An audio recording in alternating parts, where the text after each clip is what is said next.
Warahmatullahi wabarakatuh. Waalaikumsalam warahmatullahi wabarakatuh. Waalaikumsalam warahmatullahi wabarakatuh. Salam sejahtera bagi kita semua. Shalom, Om Swastiastu, Namo Buddhaya, dan salam kebajikan. Teman-teman, Bapak Ibu peserta seminar, sekalian kuliah tamu perdana kita malam ini yang berjudul Ngulik Arsitektur Jepang bersama Bapak Arsitektur Muhammad Pak Yogi Raditya, MT, ME, eh, MEG, IAI. Tetapi sebelum kita mulai, izinkan menyapa para dosen tercinta dan para peserta tamu ini terlebih dahulu. Yang saya hormati Ketua Program Studi Arsitektur Bapak Insinyur Pak Edit Abraham Prohimat, MT IAI. Lalu yang saya hormati juga eh, sebagai pembicara Bapak Arsitektur Muhammad Pak Yogi Raditya ST, MEG IAI. Lalu yang saya hormati para dosen Kaltim lainnya yang mungkin sudah hadir di sini. Yang saya hormati juga teman-teman mahasiswa arsitektur semester 1, 3, 5, dan 7. Selamat malam sekali lagi dan selamat datang pada sesi kuliah tamu ini. Nah, berikutnya saya sampaikan beberapa ketentuan acara kuliah tamu kita sebagai berikut. Mohon menyalakan kamera, menggunakan virtual background yang telah dibagikan, mengisi daftar hadir acara yang ada di chat.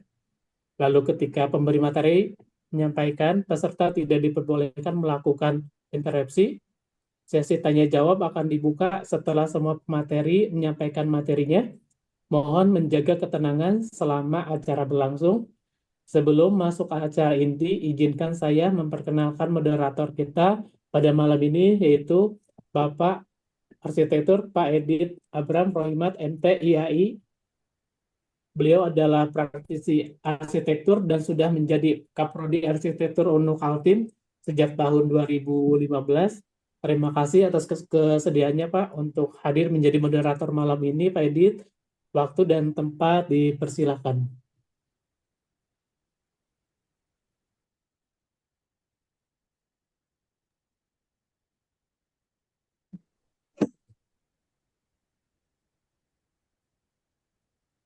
Mohon izin Pak Edit. Tuh, terima kasih Silakan Pak. Mas Ya. Dodi yang berikan apa waktu untuk saya. Jadi coba untuk ini ya Pak, langsung saja eh, saya kebetulan ditunjuk dari teman-teman dosen juga dari mahasiswa untuk menjadi moderator. Jadi mungkin langsung saja saya mau izin anu ya apa share screen ya. Saya coba untuk mengenalkan jati diri dari Pak.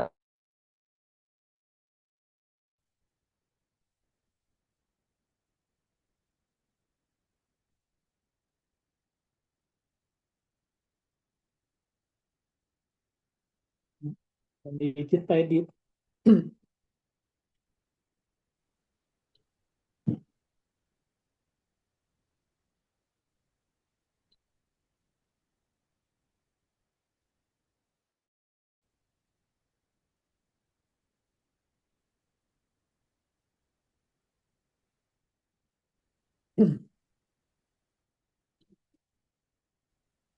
Baik, terima kasih.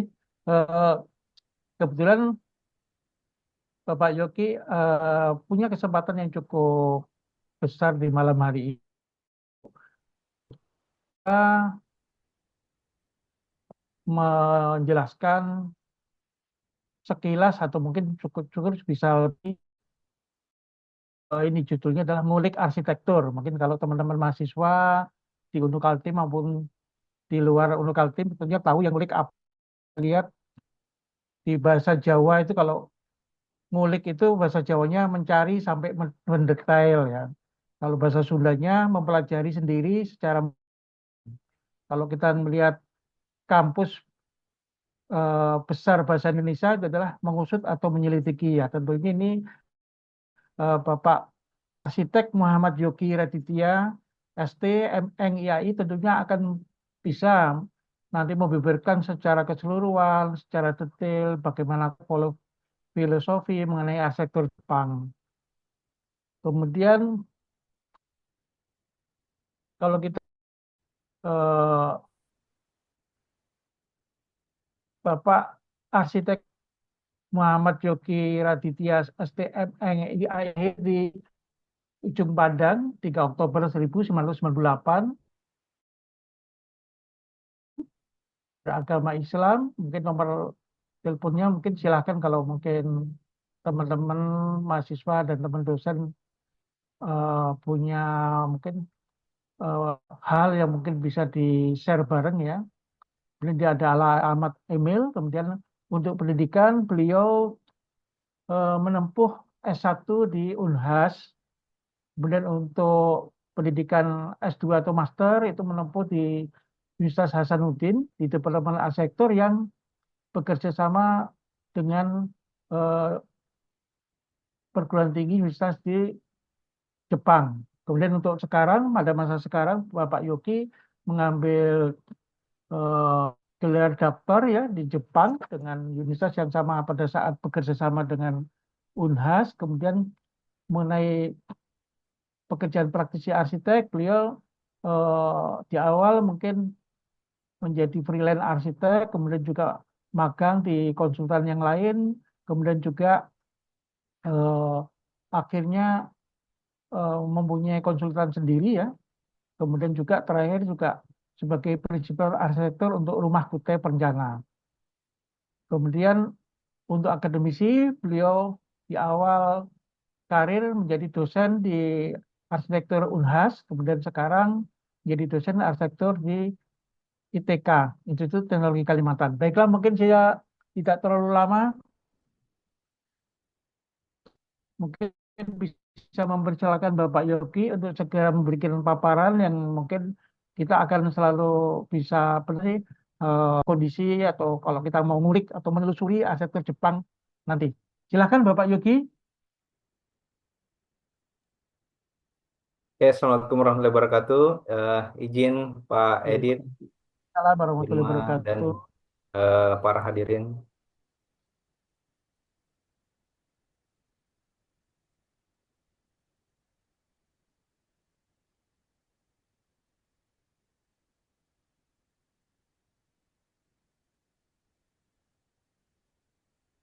Ini apa sudah terlihat screen yang saya share? Sudah ya? Ya, Oke, Pak Yogi silakan. ya, terima kasih. Ya, jadi saya sengaja memilih judul ini kemarin, 2 minggu lalu ya. Saya komunikasi dengan Bu Irma terkait dengan acara hari ini. Terima kasih Bu Irma, Pak Edit sudah memberikan saya kesempatan untuk sekedar berbagi. Saya bilang sama Bu Irma, judulnya kepanjangan kali Bu Irma. Ini mungkin lebih bagus kalau lebih apa, lebih singkat Santai. karena bahas ya supaya bahasannya lebih lebih ringan, lebih santai. Ya jangan berat-berat lah, jangan berat-berat seperti itu. Oke. Karena ya kehidupan di sini Pak sudah berat. Jadi kalau ditambah dengan membawakan materi yang berat, wah bisa bisa inilah nanti bisa agak miring-miring kepala saya nanti Pak. Oke, mungkin teman-teman ada yang tahu enggak? Ini ini apa sih? Ini gambar apa ini? Mungkin kalau angkatan saya Bu Irma mungkin yang lebih kreatif mungkin Rumahnya sudah tahu. Nobita. Ah, oh ya. Rumahnya Ya, Nobita. jadi ini adalah rumahnya Nobita ya. Jadi kalau saya ditanya mungkin apa sih yang membuat saya eh, ingin ke Jepang? Mungkin salah satu jawabannya karena saya ngefans sama Nobita. Saya ngefans sama film Doraemon. Nah, ternyata eh, arsitektur rumah dari Doraemon ini, dari Nobita ini juga ternyata sama persis dengan rumah rumah tinggal yang ada di Jepang. Jadi terkait apa bentuknya, kemudian eh, apa pengaturan ruangnya dan sebagainya itu persis sama dengan apa yang ada di Jepang. Oke, Oke, kalau kita ingin belajar dari Jepang, sebenarnya ada banyak hal ya. Arsitektur itu luas ya. Mungkin teman-teman atau adik-adik sekalian sudah paham lah seperti apa arsitektur di Jepang, khas Jepang. Cuma mungkin saya akan sedikit membagi ya, men-sharing. Karena tadi Pak Edit sudah bilang ngulik itu apa ya? Ngulik itu mencari tahu sendiri. Ya, saya mencoba menjabarkan terkait dengan apa yang saya sudah kulik dengan arsitektur di Jepang. Keywordnya untuk untuk arsitektur Jepang ada beberapa ya. Kalau kita ngetik mungkin di AI mungkin akan muncul istilah-istilah seperti ini.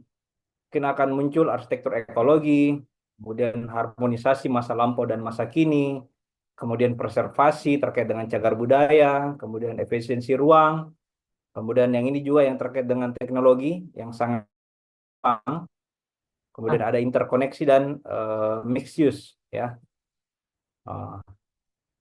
Ternyata setelah kita lihat ini hasil jepretan hasil jepretan saya coba menangkap mulai dari bagaimana urban landscape yang ada di kota-kota besar di Jepang seperti di Tokyo, di Yokohama. Kemudian saya mencoba juga gambar di skala kota kecil ya, yang dimana ternyata juga mereka melakukan mencoba budaya mereka dengan melakukan preservasi. Jadi bukan hanya melakukan perlindungan cagar budaya saja, tapi bagaimana mereka menjadikan cagar budaya itu sebagai sebuah daya tarik wisata yang dapat menghasilkan income ya buat masyarakat yang tinggal di kawasan itu. Jadi kalau kita ke Jepang ya, kita akan banyak menemukan bangunan-bangunan konsep ekologi ya.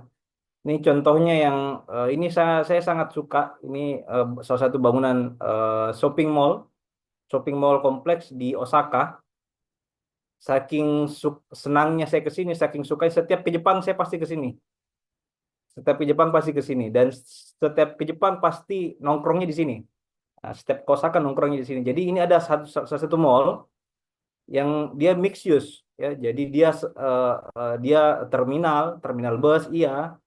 Kemudian dia mall juga, kemudian dia juga sebagai area RTH, ruang terbuka hijau. Ya, seperti kita bisa lihat di atasnya ini penuh dengan pohon, Pak. Ini ada sekali kita bisa lihat penuh dengan pohon dan sejuk sekali, teduh sekali. Ini arsiteknya betul-betul menghadirkan bagaimana dia menggantikan area dasar dari bangunan yang sudah di full beton kemudian memindahkan area hijau ke atas bangunan ya. Ini sangat menarik. Nanti kalau Pak Edit ke Jepang, Pak Edit jangan cuma ke Ibaraki aja Pak, mampir ke Osaka Pak. Seperti itu. Oke. Nah, ini yang paling baru ini Pak. Ini paling baru. Ada gedung namanya Asabuda Hills Mori GP Tower ya di Tokyo. Kalau teman-teman sempat ke Jepang, ke Tokyo, ini harus wajib menjadi wishlist dari teman-teman sekalian ya, adik-adik sekalian harus ke sini, ke Asabuda. Jadi ini ada kompleks kompleks perkantoran dan juga mall yang kemudian dia juga menghadirkan taman di area atap dari bangunannya ya. Dia menggunakan sistem green roof. Ini dapat diakses semua masyarakat. Jadi tidak ada sifatnya eksklusif hanya orang-orang tertentu yang bisa menikmati taman, tapi bangunan ini dia terbuka untuk umum. Jadi kalau Ibu Irma datang ke sini mau nongkrong di atas ini, di taman di atas ini boleh Bu, gratis. Nah, seperti itu. Bahkan di tower di belakang ini itu tower ini salah satu yang tertinggi di Tokyo. Di area topnya itu, daerah puncaknya itu ada 360 sightseeing. Jadi kita bisa melihat kota Tokyo dari tower ini. Dan itu gratis. tidak berbayar. Ya, jadi kalau kayak saya mahasiswa yang ya dengan modal pas-pasan ke Tokyo, ya pasti ke sini karena gratis ya. Jadi kita bisa banyak belajar di sini bagaimana organisasi ruang, bagaimana konsep mixed use dari sebuah bangunan, bagaimana konsep ekologi, bagaimana interkoneksi dan sebagainya. Ini kita bisa banyak belajar di sini. Nah, ini kemudian ini adalah salah satu dari karya sebelah kiri adalah salah satu karya dari arsitek terkenal di Jepang, namanya Kengo Kuma. Ini kalau Kengo Kuma mungkin teman-teman sudah sering apa lihat karyanya mungkin ya, atau sudah sering lihat video atau bertemu langsung ya. Kalau apa Mas Budi Pradono mungkin kalau ditanya kenal Kengo Kuma enggak? Wah, dia langsung sujud-sujud itu ya, karena dulu Mas Budi Pradono kerjanya sama Kengo Kuma, ya salah satu arsitek terkenal di Jepang. Nah, sebelah kiri ini adalah Forest Gate Genkinyama, Daikinyama di Tokyo. Kemudian di sebelah kanan ini ada karya dari siapa Getang, ya. Nah, ini orang Eropa. Tapi ya kita bisa lihat bahwa konsep ekologi ini menghadirkan unsur hijau itu menjadi bagian dari estetika, bagian dari elemen fasad, ya. Ini mungkin adik-adik sekalian juga bisa menjadikan bangunan seperti ini menjadi inspirasi, ya. Kita tahu bahwa di Kalimantan, ya seyogyanya kita bisa menciptakan atau sebaiknya kita menciptakan arsitek-arsitek yang peduli terhadap lingkungan, ya peduli terhadap lingkungan, bagaimana apa menyatukan antara bangunan dengan lingkungan dan tidak tersekat-sekat seperti itu. Ya kita bisa belajar banyak dari Jepang, ya. Nah, ini salah satu potret juga yang saya ambil. Ini adalah elevated pedestrian, apa jalur pejalan kaki elevated. Ini di Osaka. Ini Osaka sebelah kiri, ini di Osaka sebelah kanan, ini di Tokyo. Ini mungkin bisa juga menjadi apa ya, menjadi solusi pemanfaatan ruang skala perkotaan buat kita, ya.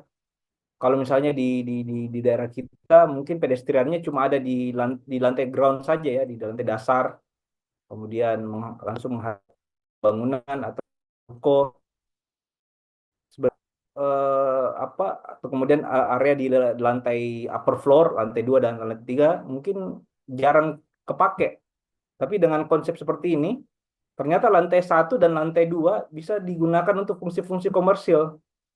Jadi bukan hanya di lantai ground floor-nya, tapi di lantai atau third floor-nya itu bisa bisa bisa di apa lagi namanya dihadirkan elevated pedestrian ini, sehingga digunakan untuk area komersil dan nilai bangunannya bisa naik ya, bisa tinggi lagi seperti itu.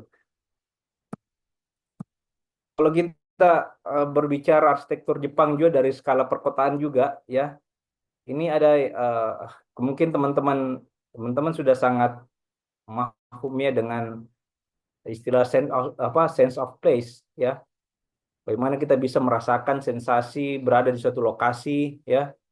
Jadi ini desain dari Yokohama Motomachi Shopping Street.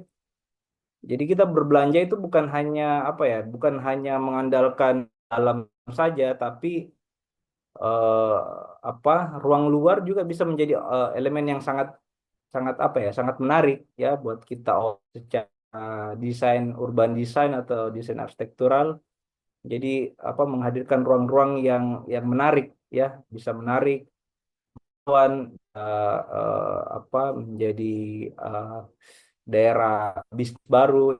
Saya rasa di kota Samarinda dan di kota Balikpapan ya, mungkin satu saat kita bisa melihat desain-desain seperti ini ya, desain-desain seperti ini. Jadi jalan itu sama sekali kita apa ya, jalan itu digunakan untuk pejalan kaki, bukan hanya untuk kendaraan. Kalau kita melihat di negara-negara maju, eh, kalau kita melihat dari piramida apa ya, dari apa yang diprioritaskan untuk menggunakan jalan kan sebenarnya yang paling tertinggi adalah pejalan kaki ya. Nah, yang paling di bawah itu adalah pengguna kendaraan bermotor. Ya, kalau di Jepang betul-betul pejalan kaki itu sangat dihargai dan dilindungi, baik secara hukum maupun dari secara the way of life dari masyarakat di Jepang. Kemudian ini ada di Torimachi Street Garden ya, kita bisa lihat pedestriannya hijau sekali ya. Kemudian ini ada di Tokyo Marunouchi Nakadori Street. Jadi ya tempat-tempat seperti ini sebenarnya yang sangat yang membuat kita rindu untuk datang kembali ke Jepang ya. Kalau teman-teman nanti bisa jalan-jalan ke sini, berkunjunglah ke tempat-tempat seperti ini. Kemudian ini ada di Kagoya Park di kota Okazaki. Di Aichi ini di sebelah dari kota saya. Jadi ini adalah salah satu ruang terbuka publik yang menurut saya menarik ya, karena desainnya bisa menjadi apa ya? Bisa menjadi solusi keterbatasan lahan yang ada di Jepang, di mana masyarakat butuh ruang terbuka hijau ya, masyarakat butuh ruang terbuka hijau, anak-anak butuh ruang terbuka hijau untuk main ya, kemudian orang dewasa untuk saling berinteraksi satu sama lain. Jadi di ruang terbuka itu ada area bermainnya, ada lapangannya, kemudian ada area bermain anaknya, kemudian ada area nongkrongnya ya. Mungkin kalau di Indonesia ini sudah ramai betul ya, sudah ramai betul ya. Tapi kalau di Jepang, kalau kita melihat seperti ini mungkin kita bisa lihat oh, kok sepi ya. Ya kalau sepi ya di daerah-daerah seperti Tokyo mungkin tempat ini bisa ramai, tapi kalau di daerah-daerah selain Tokyo itu cenderung lebih sepi karena jumlah penduduknya yang semakin tahun semakin berkurang ya. Seperti itu. Seandainya kalau kalau kita bisa memindahkan fasilitas ini ke kota Samarinda atau kota Balikpapan ini alangkah baiknya ya, seandainya bisa ya. Nah, kemudian di area itu juga ada toilet publiknya. Saya sangat tercengang dengan toiletnya yang sangat bersih, tidak bau, ya, nyaman. Aduh, sebuah apa ya, sebuah hal-hal yang diimpikan ya, hal yang diimpikan oleh masyarakat Indonesia sebenarnya. Nah, kemudian di sini di bawah taman itu ternyata ada tempat parkir, ya, ada tempat parkir. Jadi di Jepang itu parkiran itu susah, Pak. Lahan itu sempit. Kemudian walaupun ada lahan, jadikan parkirnya mahal. Ya, kemarin saya ke Tokyo eh, parkir mobil, kemudian keluar makan bareng 2 jam, Pak. Bayarnya ya lumayan, 300.000 hanya untuk 2 jam. Ya, jadi itu salah satu keunikan dari Jepang, parkirnya mahal, ya seperti itu. Jadi eh, ruang terbuka di sini area undergroundnya itu digunakan untuk parkir kendaraan. Kemudian di area atasnya itu digunakan untuk area ruang terbuka publik, ya seperti ini. Jadi ada tempat ada amphitheaternya, kemudian ada tempat apa? Ini tempat duduk-duduk ya. Kalau orang Makassar biasanya bilang kongko-kongko ya. Nah, mungkin tempat merenung untuk adik-adik yang lagi cari inspirasi ya, bisa bisa pakai tempat ini untuk merenung ya. Ini bisa untuk merenung. Ini bisa dijadikan jadi salah satu benchmark buat adik-adik kalau ingin membuat desain, ada tugas dari dosen atau suatu saat mengerjakan proyek ya bisa menjadikan Kagoma Park ini sebagai salah satu benchmark ya buat kita. Ya, oke, sampai di sini ada pertanyaan dulu sebelum kita lanjut. Jadi ini masih ini ya, masih intermezzo aja sebenarnya mukadimah, karena tugas yang diberikan oleh Bu Irma sama Pak Edit ini sebenarnya terkait dengan organisasi ruang, ya, organisasi ruang. Oke, jadi ini sebenarnya kumpulan potret hasil jalan-jalan, ya. Jadi saya di sini Pak Edit sebenarnya tujuannya adalah jalan-jalan. Jadi jalan-jalan sambil belajar, Pak. Jadi belajar sambil jalan-jalan. Kenapa jalan-jalan sambil belajar, Pak. Karena arsitek itu butuh jalan-jalan, Pak.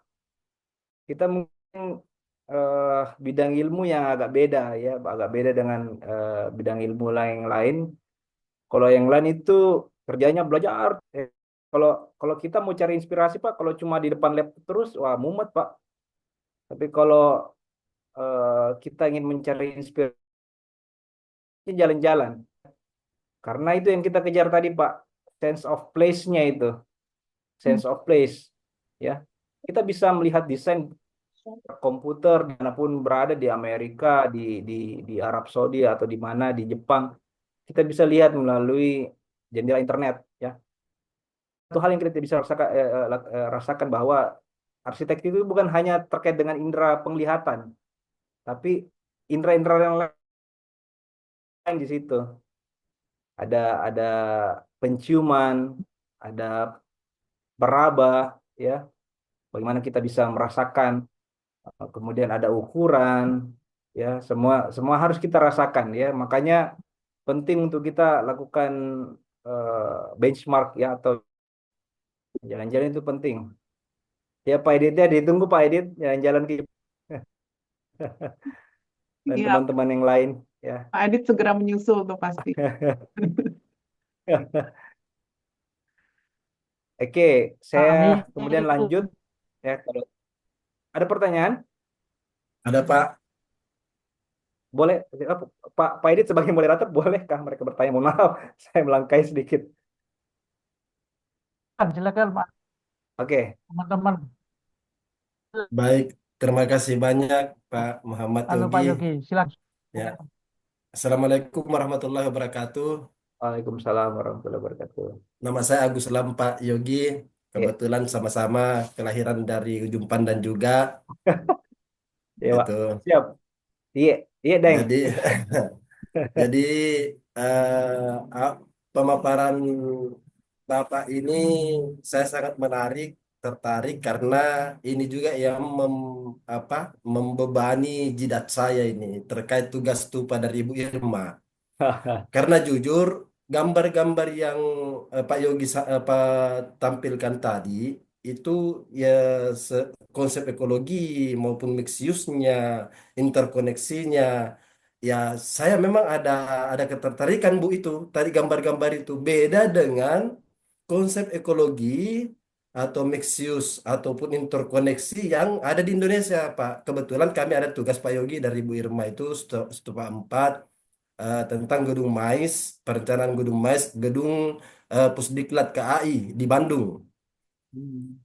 Jadi pemenangnya itu setelah saya download ininya di IG-nya, ternyata saya secara pribadi malah ya mohon maaf enak aja melihatnya karena itu mix use yang di interkoneksi yang ditampilkan itu antar ruang satu dengan yang lain gimana ya saya apakah itu terburu-buru atau bagaimana artinya saya tidak menemukan sense of place-nya. Nah, gitu Pak, saya tidak merasakan itu. Nah, beda dengan gambar-gambar yang Bapak eh, tampilkan ini.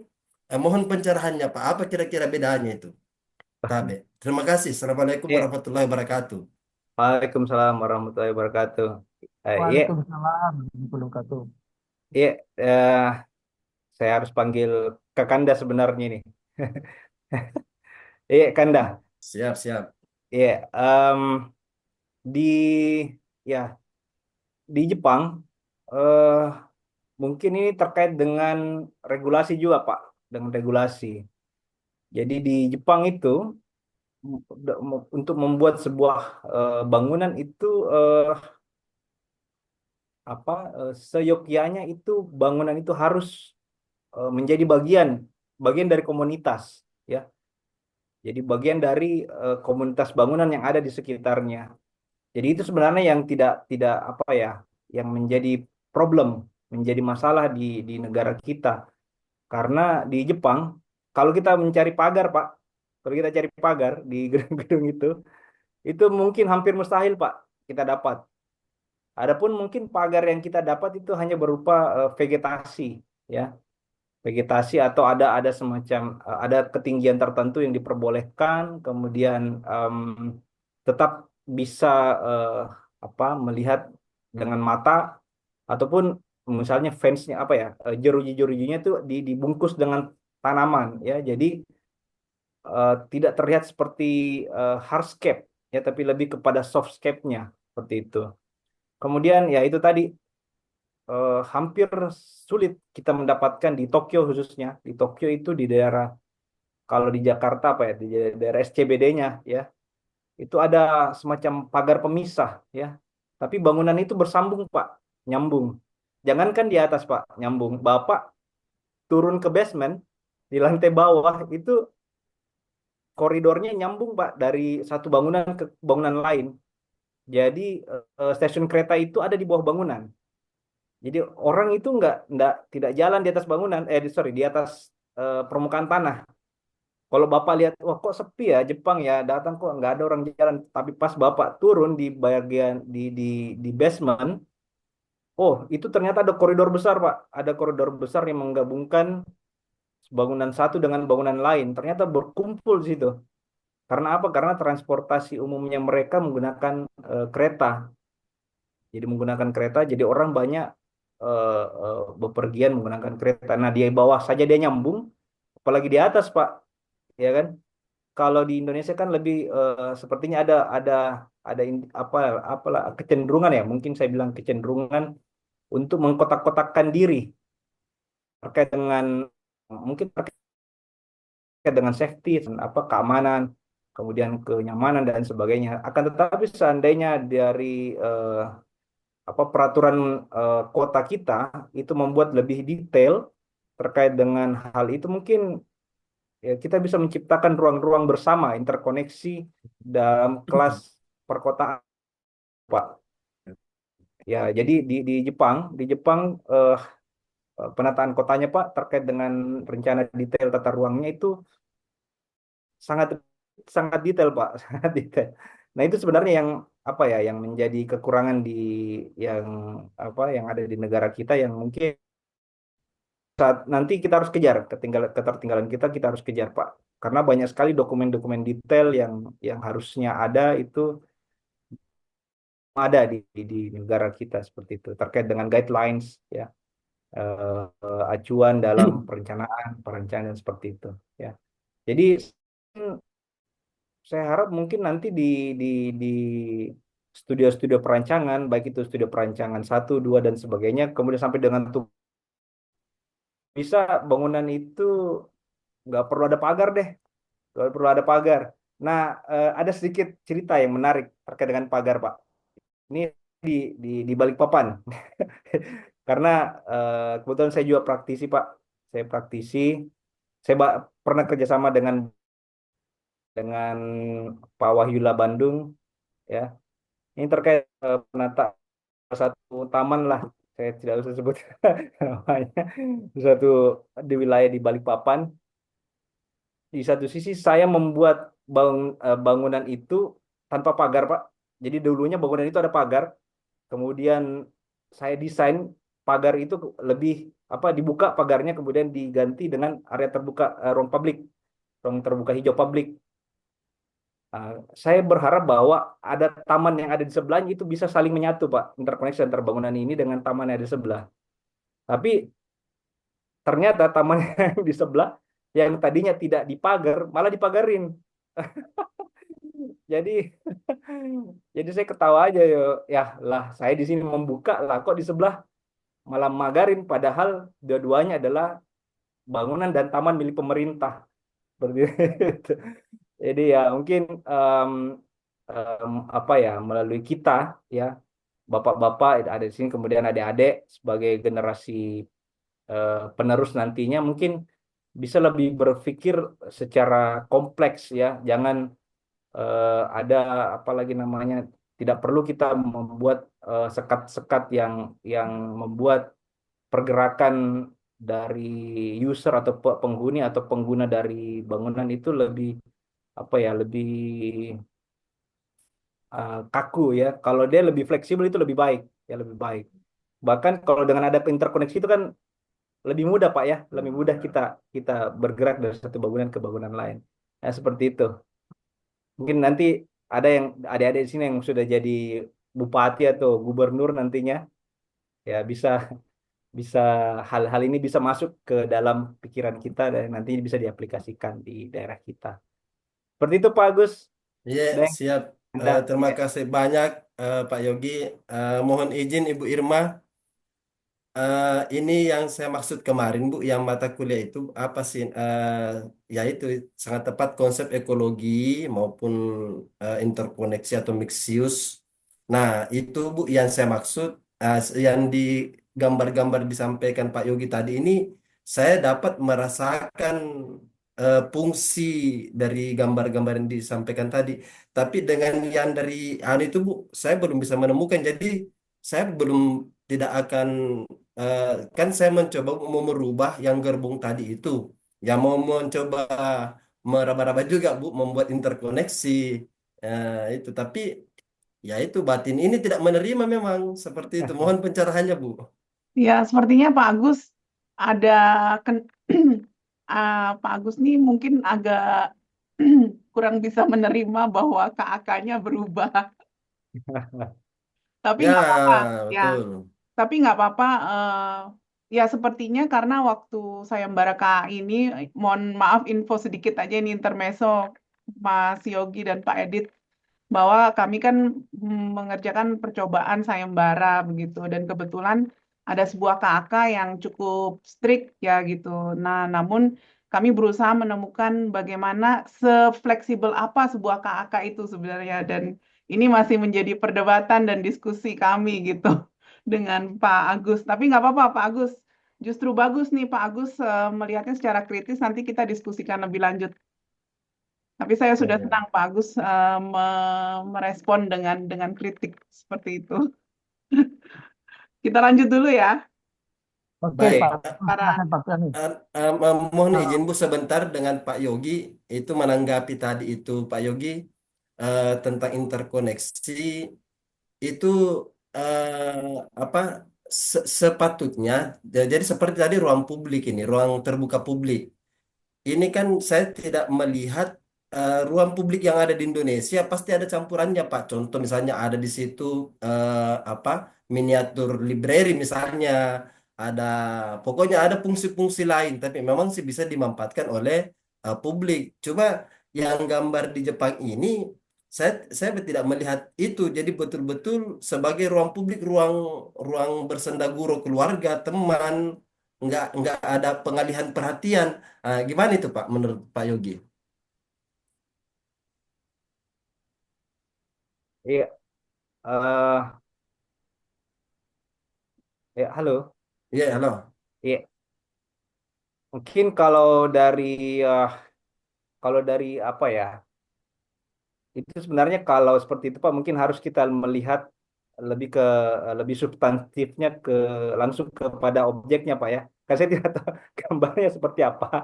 Jadi mungkin untuk memberikan tanggapan mungkin ya kalau dalam konteks yang dimaksud Pak Agus saya mungkin kurang kurang tahu. Akan Ya, tetapi kalau kita melihat dari pitch-nya jadi besarnya bahwa di di di apa di Jepang itu eh, ada berbagai jenis ruang ruang terbuka, Pak. Jadi misalnya ruang terbukanya untuk sifatnya apa bisa berdiskusi, berkumpul, ya. ya, Kalau berkumpul mungkin contoh Pak, ya, ya, ya betul. ini berkumpul. Tapi ada juga orang Jepang itu Pak, kadang suka ada yang introvert Pak, ada yang introvert, ada yang suka sendiri, ada Hmm, sukanya bengong sendiri, main hmm, sendiri ya hmm. disiapkan juga tempat yang untuk sendiri Pak. Contohnya seperti ini. Jadi dia Ya, di situ bengong aja lihat pohon tanpa dia tidak saling menatap Pak, tapi dalam ya, one way saja ke satu saja. Kalau dia sifatnya saling bersendagura berarti dia sifatnya ruangnya itu saling berhadapan, ya. hadapan. Setting dari layoutnya atau tempat duduknya itu ya harus disesuaikan Pak seperti apa yang kita inginkan. Mungkin seperti itu Pak Agus. Siap, siap. Terima Ya. kasih Pak Yogi. Bu Irma, saya lanjut lagi. Oke, kita masuk ke substansi dari pembahasan malam ini terkait dengan eh, ruang arsitektur Jepang, khususnya untuk rumah tinggal, Pak ya. Untuk rumah tinggal. Lihat arsitektur di Jepang, ya itu hampir sama lah prinsipnya dengan arsitektur tradisional di negeri kita ya, di Indonesia, di mana di Jepang itu curah hujannya Pak juga cukup tinggi. Cukup tinggi, cukup sering hujan juga. Cuma kalau dibanding dengan hujannya kita di Indonesia itu berbeda, Pak. Beda. Jadi kalau di Indonesia mungkin apa ya, milimeter hujannya lebih lebih besar. Jadi bulir-bulir hujannya lebih besar, Pak. Kalau di Jepang dia bulir-bulirnya lebih lebih lebih kecil. Tapi anginnya ya yang cukup kencang, Pak. Di Jepang anginnya yang sering kita tahu kan sering terjadi apa, badai, typhoon, ya. Nah, itu di Jepang. Jadi arsitektur di Jepang itu banyak menggunakan atap-atap miring ya seperti ini. Atap miring, kemudian overhang, apalagi Mas namanya. Yogi, belum terlihat slide-nya. Ah, tidak terlihat ya? Belum di-share. Oh, sorry, sorry, sorry. Mungkin stop share. Nggak apa-apa. Sorry. Silakan. Sudah terlihat? Mohon maaf. Sudah ya? Sudah, Pak. Oh, dari tadi sudah ya? Iya. Oh, di saya kok nggak ini. Oh, oke, sudah, maaf. Mohon maaf Maaf, ya. maaf, saya yang ganggu. Ya, jadi ada ya, saya lanjut ya. Jadi ada overhang eaves-nya atau kanopinya ya. Kanopinya untuk ya itu tadi menahan tempias hujan ya, air hujan. Sama dengan di negara kita ya. Akan tetapi kalau rumah-rumah modern sekarang Pak, hampir semua itu tidak menggunakan kanopi lagi ya, karena eh, mereka menggunakan teknologi apa, jendelanya itu, kusen jendelanya itu tidak memungkinkan air hujan untuk masuk ya, seperti itu. Jadi kalau di Jepang ada tiga macam jenis atap. Ada atap Irimoya ya, bentuknya seperti yang ada di sebelah kiri, kemudian ada Yosemun, kemudian ada Hirotsuma ya. Nah ini yang paling ikonik sebenarnya, yang sering sekali kita lihat terkait dengan eh, ekosimbiotik, jadi teknik yang menggabungkan antara ruang dalam ya dengan ruang luar ya. Kemudian terkait dengan eh, eh, apalagi namanya efektivitas, kemudian multifungsi, dan terkait dengan ya ini apa ada disebut dengan growing together. Jadi growing together ini artinya seperti ini. Jadi apa, anggota keluarga itu tumbuh secara bersama. Jadi mereka saling berinteraksi ya. Jadi interaksinya sangat lekat, sangat dekat antara anak dengan bapak ya, saudara dengan saudara itu sangat dekat karena kamarnya mereka itu sekatnya tidak menggunakan partisi yang fix seperti kita ya, yang ada di Indonesia ada dinding kamarnya yang fix, tapi partisi kamarnya itu menggunakan sliding door ya, dindingnya itu menggunakan sliding door, jadi memungkinkan untuk dua ruangan untuk disatukan menjadi satu ruangan ya, jadi ada dua kamar bisa menjadi satu kamar seperti itu. Nah, yang unik unik lainnya adalah eh, dengan apa lagi namanya, dengan pembatasan seperti ini, eh kalau kita apa ya, kalau kita lihat bahwa orang Jepang itu eh, cenderung apa ya, sepi orangnya, sepi dalam artian mereka tidak banyak mereka tidak banyak ngomong mereka tidak banyak ngomong. Bahkan di rumahnya itu kalau berbicara sama orang tuanya dengan suara yang lebih lebih pelan ya, lebih pelan. Karena apa? Karena di rumahnya itu dinding pembatasnya hanya hanya menggunakan dinding dari apa ya, dari tembikar saja seperti ini, dari kertas, sehingga suara yang ada di sebelah itu pasti kedengaran, pasti terdengar. Jadi kalau kita ngomong sesuatu di kamar sebelah pasti akan terdengar di kamar sebelah. Apalagi misalnya kalau orang tuanya lagi tidur, lagi istirahat, wah si anaknya ini pasti akan betul-betul diam ya, quiet. Jadi dia nggak boleh ganggu orang tuanya yang ada di sebelah. Karena apa? Karena dinding kamarnya itu sangat sangat tipis ya. Uh, Sangat apa lagi namanya, suara ya dari sebab bisa bisa kedengaran seperti itu. Nah, itu tadi dari arsitektur tradisional, arsitektur hunian sifatnya tradisional. Kemudian bagaimana dengan hunian modern? Ternyata prinsip-prinsip itu tetap juga digunakan di arsitektur modern ya, terkait dengan penggunaan atap yang miring, kemudian yang tadi yang desain yang menyatukan ruang dalam dengan ruang luar. Konsep-konsep seperti itu, prinsip-prinsip arsitektur seperti itu tetap digunakan untuk arsitektur modern ya, yang ada di Jepang. Nah, ini adalah kearifan ya, kearifan arsitektur Jepang. Nah, di mana di sini ada dua hal yang besar terkait dengan natural environment ya, terkait dengan lingkungan, kemudian bagaimana terkait dengan interaksi sosialnya ya, interaksi sosial. Jadi yang tadi saya bilang ada apa ya, growing together. Jadi anggota keluarga itu hidup bersama di apa rumah. Jadi orang tua bisa mengawasi apapun tindak tanduk dari anaknya ya. Kemudian orang di luar bangunan ya, orang di luar bangunan itu diberi akses yang minimal untuk bisa melihat area di dalam ya. Tapi di area dalam itu lebih terbuka ya. Jadi istilahnya apa ya, orang Jepang bilang terbuka tapi eh, terbatas ya, terbatas ya seperti itu. Jadi sama dengan karakter orang Jepang juga, kalau ada yang pernah dengar karakter orang Jepang itu apa ya, ramah, ada disebut dengan tatemae.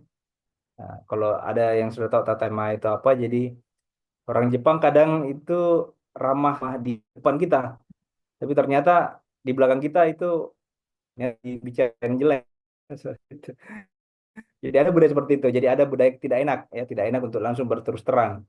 Jadi ya sama ada. Jadi konsep seperti ini juga ternyata masuk di prinsip dari desain rumah mereka. Jadi terlihat tapi terbatas. Jadi yang melihat itu hanya orang-orang dekatnya saja ya, seperti itu. Jadi dalam desain arsitektur Jepang ya, jadi tujuan arsitektur hunian di Jepang itu ada beberapa tujuannya. Yang pertama, jadi hunian itu untuk memfasilitasi hubungan antar manusia dengan baik ya. Jadi uh, ada di situ juga ada dua ya. Jadi untuk menjamu tamu ya, entertain guest, jadi menjamu tamunya. Kemudian yang lain adalah ini family member watch over each other. Jadi saling saling mengawasi satu sama lain ya. Jadi saling mengawasi karena tadi ruangannya yang cukup fleksibel. Jadi pada saat misalnya pada saat siang hari pintunya pada dibuka, jadi kita bisa tahu, kita bisa lihat anggota keluarganya bisa lihat apa yang sementara dikerjakan dalam kamarnya seperti itu. Yang selanjutnya adalah orang Jepang itu menikmati hidupnya ya. Buktinya ya mereka membuat area-area bukaan di daerah ruang keluarga yang langsung terhubung dengan area tamannya ya. Jadi kalau kita bisa lihat prinsip keterbukaannya Jepang ini, arsitektur Jepang ini, kita bisa lihat ini pintu-pintunya apa cenderung lebih lebih lebar ya. Ini lebar. Akan tetapi di balik itu di seberang sana ternyata ada pagar ya. Tetap ada pagar karena ini adalah area privat ya, area privat. Jadi ini tidak, orang dari luar tidak bisa melihat ke dalam area rumah ya, seperti itu.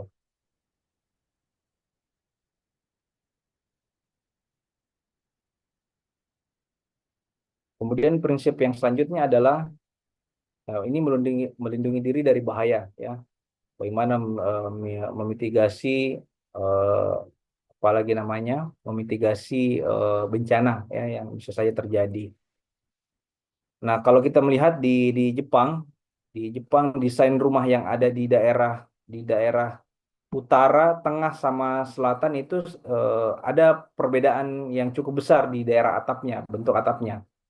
Kalau di daerah utara itu yang sangat apa apalagi namanya salju cukup tebal untuk kalau di musim dingin saljunya cukup tebal untuk itu desain dari atapnya harus bisa menopang beban eh, dari salju itu. Jadi desainnya konstruksi dari atapnya itu cukup besar-besar ya, besar-besar. Begitu pula yang ada di selatan. Nah, di selatan ini daerah berangin, tidak ada salju tapi daerah yang langganan typhoon ya. Nah, untuk itu desain atapnya juga didesain untuk lebih berat ya untuk mengantisipasi typhoon datang ya seperti itu. Kemudian kalau dari pemilihan material di Jepang ya, kalau kita bisa melihat di Jepang em, mereka menggunakan material mungkin saya bisa bilang bahwa semua ya menggunakan material fabrikasi ya. Fabrikasi jadi eh, di di di diproduksi di pabrik kemudian diangkut ke site kemudian apa disusun di site dan itu sangat cepat ada sebuah rumah di depan kampus itu perasaan saya lewat semester lalu masih kosong tapi sudah jadi 2 lantai ya. Kenapa? Karena mereka menggunakan sistem material yang fabrikasi ya. Jadi sudah jadi dia dari pabrik kemudian dipasang di site kemudian langsung selesai dalam beberapa bulan saja. Nah, ternyata ada prinsip dari orang Jepang bahwa rumah itu harus berdirinya apa lagi namanya, waktu konstruksi dari rumah itu harus minimal sama dengan eh, waktu dia ambruk atau rubuh ya. Kalau kita tahu bahwa di Jepang itu kan banyak banyak banyak banyak bencana ya tadi bencana angin, bencana gempa bumi itu kan bencana yang sangat berbahaya ya apa ya yang cukup cukup berbahaya ya. Jadi mereka punya prinsip kalau bangunan atau rumah saya rubuh karena bencana, bencana kan dalam waktu sekejap ya. Mungkin dalam waktu 1 jam atau kurang dari 1 jam bangunan sudah rubuh. Apalagi kalau gempa ya dalam hitungan menit bangunan bisa rubuh. Nah, kalau dia rubuhnya bisa cepat, untuk itu saya membangunnya harus cepat. Jadi untuk makanya itu mereka banyak memilih material-material yang fabrikasi karena prinsip itu tadi, prinsip bahwa bangunan itu harus dibangun sama cepatnya dengan ketika dia rubuh, waktu dia rubuh. Oke, kemudian terkait dengan filosofi filosofi pengaturan ruang ya. Jadi di Jepang ada disebut dengan kekosongan ya. Jadi ini terkait dengan ajaran dari agama Buddha ya. Jadi dalam agama Buddha itu memiliki substansi untuk mendamaikan semua yang kontradiksi jadi tidak terbatas dan tidak em, ruang itu tanpa batasan ya. Kadang-kadang ya itu tadi bisa dibuka kan di, disekat ya.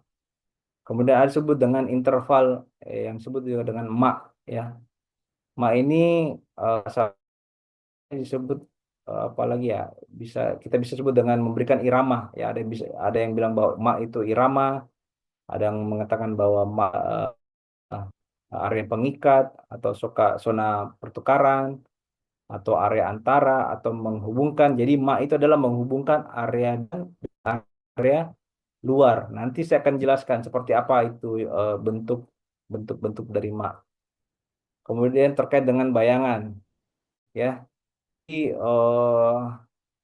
kalau kita masuk ke ruang apa rumah tradisional Jepang, jarang sekali kita melihat ada ada perabotan, ada perabotan yang itu tadi karena prinsip prinsip kosong, prinsip kesederhanaan yang dianut oleh masyarakat di Jepang sangat berbeda dengan masyarakat yang ada di Eropa. Kalau kita lihat bangunan-bangunan yang ada di Eropa itu fix, kemudian banyak ornamennya, ya banyak ornamennya. Sedangkan di Jepang praktis kita tidak jarang menemukan ada ornamen di dinding. Ornamen biasanya ada di area langit-langit ya atau di area ventilasi. Kalau di area dinding itu karena sifatnya dia fleksibel maka dia tidak menggunakan ornamen. Yang ada hanya biasa ada lukisan ya, ada ada lukisan di partisinya ya, seperti itu. Nah, jadi interval mak ya. Jadi interval mak itu adalah ciri khas rumah tradisional Jepang yang tidak ada batas ya, yang jelas antara bagian dalam dan bagian luarnya. Jadi ini untuk menciptakan ruang perantara ya, yang bertujuan untuk menyambut alam ya, dan sebagai titik penghubung. Intinya adalah titik penghubung antara area tengah, area dalam dan area luar. Jadi bentuknya ada tiga ya. Bentuknya ada tiga. Jadi terkait dengan area transisi atau biasa kita sebut dengan gengkang ya. Jadi kita di kalau kita ke Jepang kemudian ada orang Jepang bilang gengkang, itu artinya adalah area ini, area semacam area apa ya? Transisi. Nah, ini area transisi eh, ya, hampir semua rumah di Jepang, baik itu rumah ataupun apartemen pasti atau hampir semua punya gengkang ya. Jadi area untuk menyimpan sepatu, area untuk menyimpan apa payung, kalau habis hujan simpan payungnya di situ, atau jaketnya simpan di situ. Ini adalah area transisi dari ruang luar ke ruang dalam ya. Jadi area gengkang ini biasanya ciri-cirinya itu ada perbedaan elevasi lantai ya. Jadi ada perbedaan elevasi lantai. Jadi kenapa ada perbedaan elevasi lantai? Karena di Jepang itu sangat mementingkan terkait dengan kebersihan. Jadi sepatu atau sendal yang kita gunakan di luar rumah itu harus stop di area gengkang ya. Kemudian ganti dengan sendal untuk di dalam ruangan ya. Jadi ada sendal itu yang kita gunakan untuk di area di dalam rumah ya. Di area dalam rumah. Baik itu kalau kita bukan hanya rumah tapi di kampus pun seperti itu. Kalau kita masuk di dalam lab atau di daerah ruang ruang komputer misalnya atau lab atau di sekolah, itu ada area gengkang yang kita kita harus ganti sepatu di situ, simpan sepatu kemudian ganti dengan sendal seperti ini. Nah, kenapa dia tadi punya elevasi ketinggian, perbedaan ketinggian lantai? Karena itu tadi area benda-benda yang kotor dari luar itu tidak diizinkan untuk masuk ya. Seperti itu. Jadi harus stop di area area yang kotor di sini.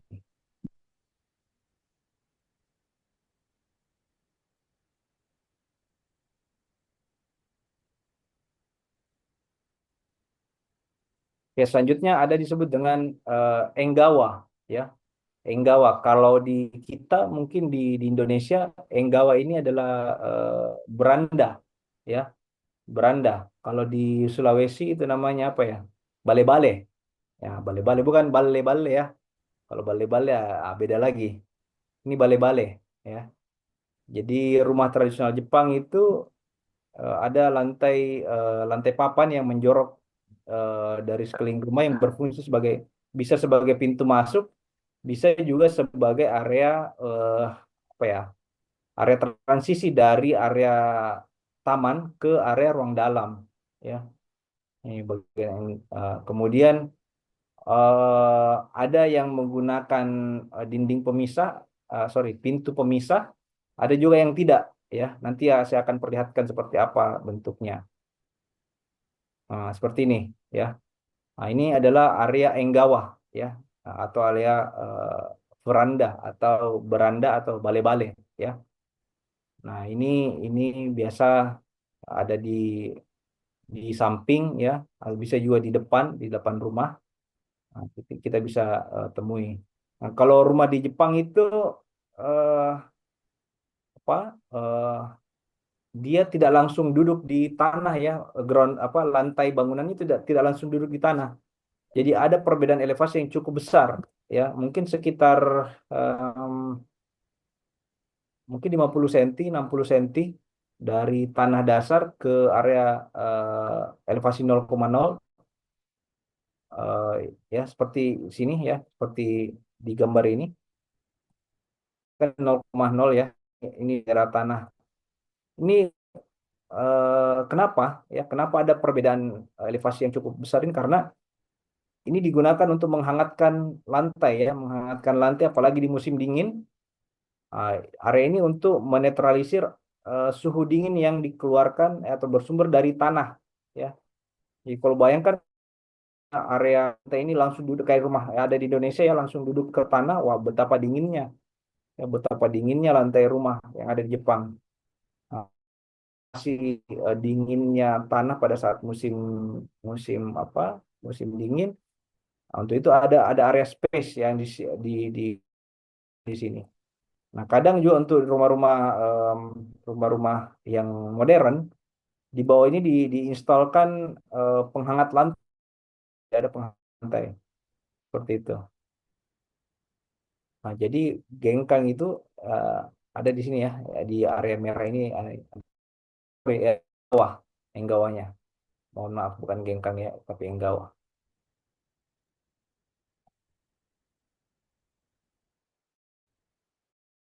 Nah, ini ada dua jenis enggawa ya. Jadi ada kurueng ya. Ini kalau kita ke Jepang, kalau ada tulisan seperti ini baca kurueng pakai G ya di belakang, hampir mirip dengan orang Makassar ya.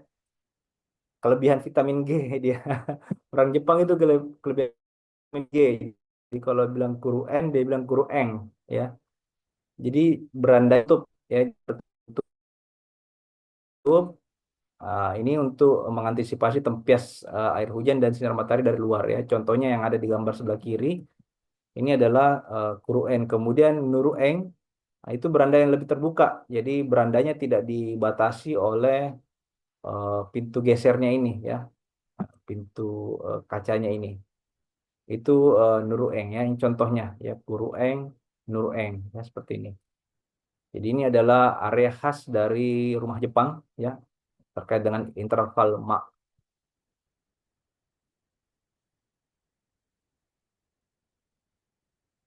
Kemudian yang lain ya, ini ada kisi-kisi penutup ya. Ini biasanya digunakan untuk rumah-rumah modern ya, rumah modern menggunakan ya partisi partisi seperti ini, partisi kisi-kisi ya. Ya ini untuk menjaga keamanan ya, untuk menjaga keamanan. Kemudian unsur lain dari intervalma adalah flexible wall atau sliding door ya. Nah, biasa disebut dengan soji atau fusuma ya. Jadi dua-duanya soji sama fusuma ini adalah dua-duanya sliding door, cuma bentuknya berbeda. Jadi bentuknya berbeda. Kalau fusuma ya bentuknya seperti ini ya. Jadi dia lebih masif ya, dindingnya masif, pintunya masif. Jadi kita tidak bisa melihat atau tidak ada cahaya yang bisa tembus ke eh, di permukaan dari pintu gesernya itu ya. Ini sering kita lihat di kamarnya Nobita ya. Nah, itu menggunakan Fusuma. Jadi kalau teman-teman, adik-adik sekalian, kalau lihat filmnya Doraemon, di lemarinya itu menggunakan Fusuma ya. Kemudian ada disebut dengan Soji juga. Soji, nah ini Soji yang sering juga kita lihat. Pintu gesernya menggunakan apa kertas ya, sebenarnya kertas kertas minyak ya. Kalau di sini disebut dengan rice paper, kertas apa kertas beras ya, kertas padi. Nah, kertasnya tipis ya, warna putih, cahaya bisa masuk, cuma kita tidak bisa melihat ke arah luar ya. Kalau ini kayak biasa kita nonton film-film ya, kalau dipakai kalau cara untuk membuka, mengintip pakai ludah ya, kemudian kita bolongin di di di pintunya itu supaya bisa melihat ke dalam ya. Nah itu kalau dulu, kalau sekarang sudah ganti, jadi materialnya sudah bukan kertas lagi, tapi menggunakan kaca, kaca yang disamblas atau semacam lah ya, plastik atau sebagainya ya, seperti itu. Ya, sudah bukan menggunakan kertas lagi ya, tapi lebih ke material-material yang lebih padat. Jadi itu Fusuma dan Soji ya, Fusuma dan Soji. Dua-duanya berfungsi ya sebagai partisi, sebagai partisi dan pintu ya. Nah, dua-duanya berfungsi sebagai partisi dan pintu. Ah, Itu tadi terkait dengan persepsi ruang. Sekarang kita masuk ke dalam jadi arsitektur Jepang yang tadi sempat kita sebutkan di depan bahwa arsitektur Jepang itu sangat peduli atau sangat concern terhadap lingkungan, ya, lingkungannya. Apa buktinya, ya?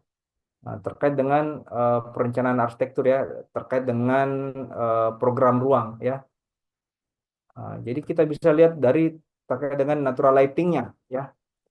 Nah, kalau kita melihat rumah-rumah yang ada di Jepang, ya, rumah-rumah yang ada di Jepang, area tamannya itu banyaknya berada di sisi barat, ya, berada di sisi barat, bukannya berada di sisi barat, ya, menghadap ke sisi barat.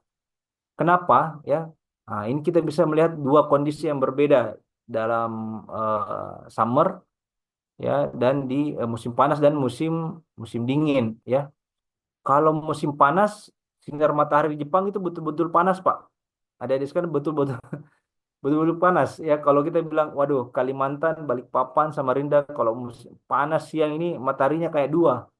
Nah, di Jepang itu mungkin mungkin kita bilang tiga, ya, lebih panas. Kalau di Samarinda paling panas berapa derajat, Pak? 30 berapa? 32 ya, 35 Ya, ya, ya, 33. 33 ya. Hmm. Kalau di sini Pak 38 Pak, 37 38 tembus 40 Pak. Tembus 40 jadi ya ya bisa dibilang tiga mataharinya Pak. Jadi sudah panas dari sinar matahari kemudian panasnya dari gelombang. Jadi sifat panasnya Pak berbeda. Yogi, Ya, Pak Yogi, ya. mungkin lalu Pak bisa dipercepat lagi Pak, mungkin kita Oh bisa iya. ngasih ke interview ada Oh yang iya. mau tanya mungkin. Oke, oke, oke. Wah, saya kadang Pak lupa Pak. Ini biasanya menjelaskan biasanya 3 SKS Pak, 3 jam. 3 jam. Ternyata cuma 4 Tidak apa-apa Pak. Pak Yogi, karena sebenarnya menarik sekali ini. Ini mungkin dilanjut Pak. Ini tadi chat tadi ada yang tanya, nanti saya sampaikan di Siap, chat siap. tadi. Oke, jadi Mungkin cepat Pak Yogi ya. bisa. Jadi ada disebut dengan ya siap. Natural lighting ya. Jadi pengaturan Oke, eh, ya di sini ada ini cara tradisional ada apa ya? Ada kayak sunshade ya. Tabir surya yang menggunakan materi apa dari tali kemudian tali itu ditumbuhin dengan tanaman rambat ya. Ini banyak. Nah, ini adalah contoh desain yang memaksimalkan natural lighting ya yang ada di Jepang. Nah, di Jepang ada disebut dengan apa suboniwa ya. Kalau niwa itu halaman atau taman ya. Jadi suboniwa itu adalah di tengah taman ya atau inner garden. Nah, ini dia suboniwa. Jadi arsitektur Jepang baik model itu sering kita jumpai ada taman yang di tengah bangunan ya. Nah, prinsipnya seperti ini.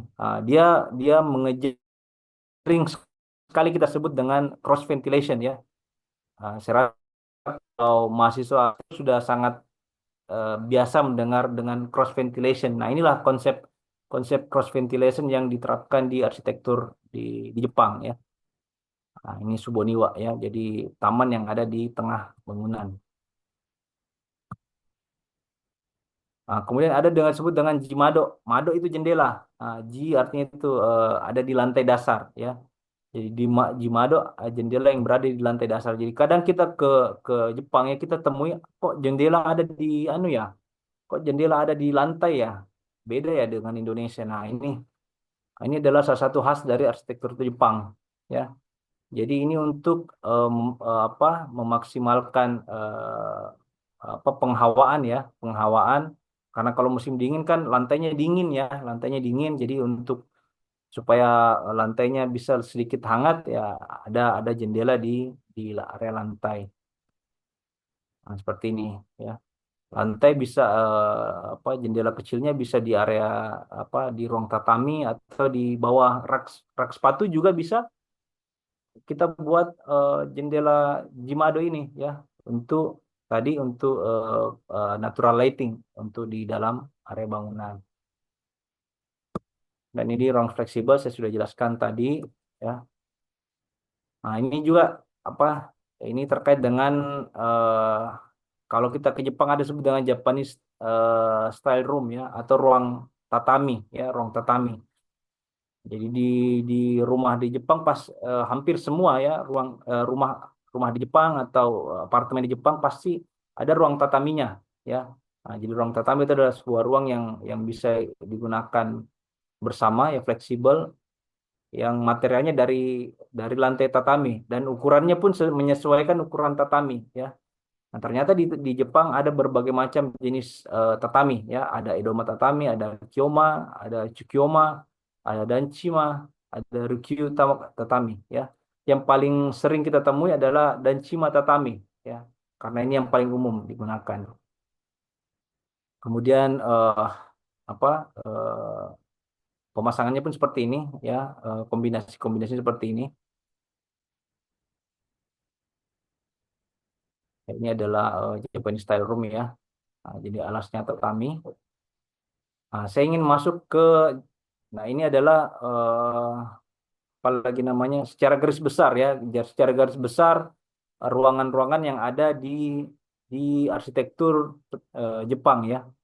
Nah, arsitektur Jepang ada ada sliding door-nya, ada dinding fusuma, ada shoji, ada area doma, ada area tien dan sebagainya, enggawa ya. Ini adalah elemen-elemen ya, elemen-elemen khas arsitektur Jepang. Nah, ada satu hal yang saya sangat apa ya, hasil dari ngulik arsitektur di Jepang, baik itu arsitektur tradisional maupun modern ya. Kita bisa lihat di area depan ini ya, di area depan di entrance di daerah Gengkang. Jadi kalau di kita ya di Indonesia biasanya kan toiletnya di belakang ya, di area belakang atau di area yang lebih private ya.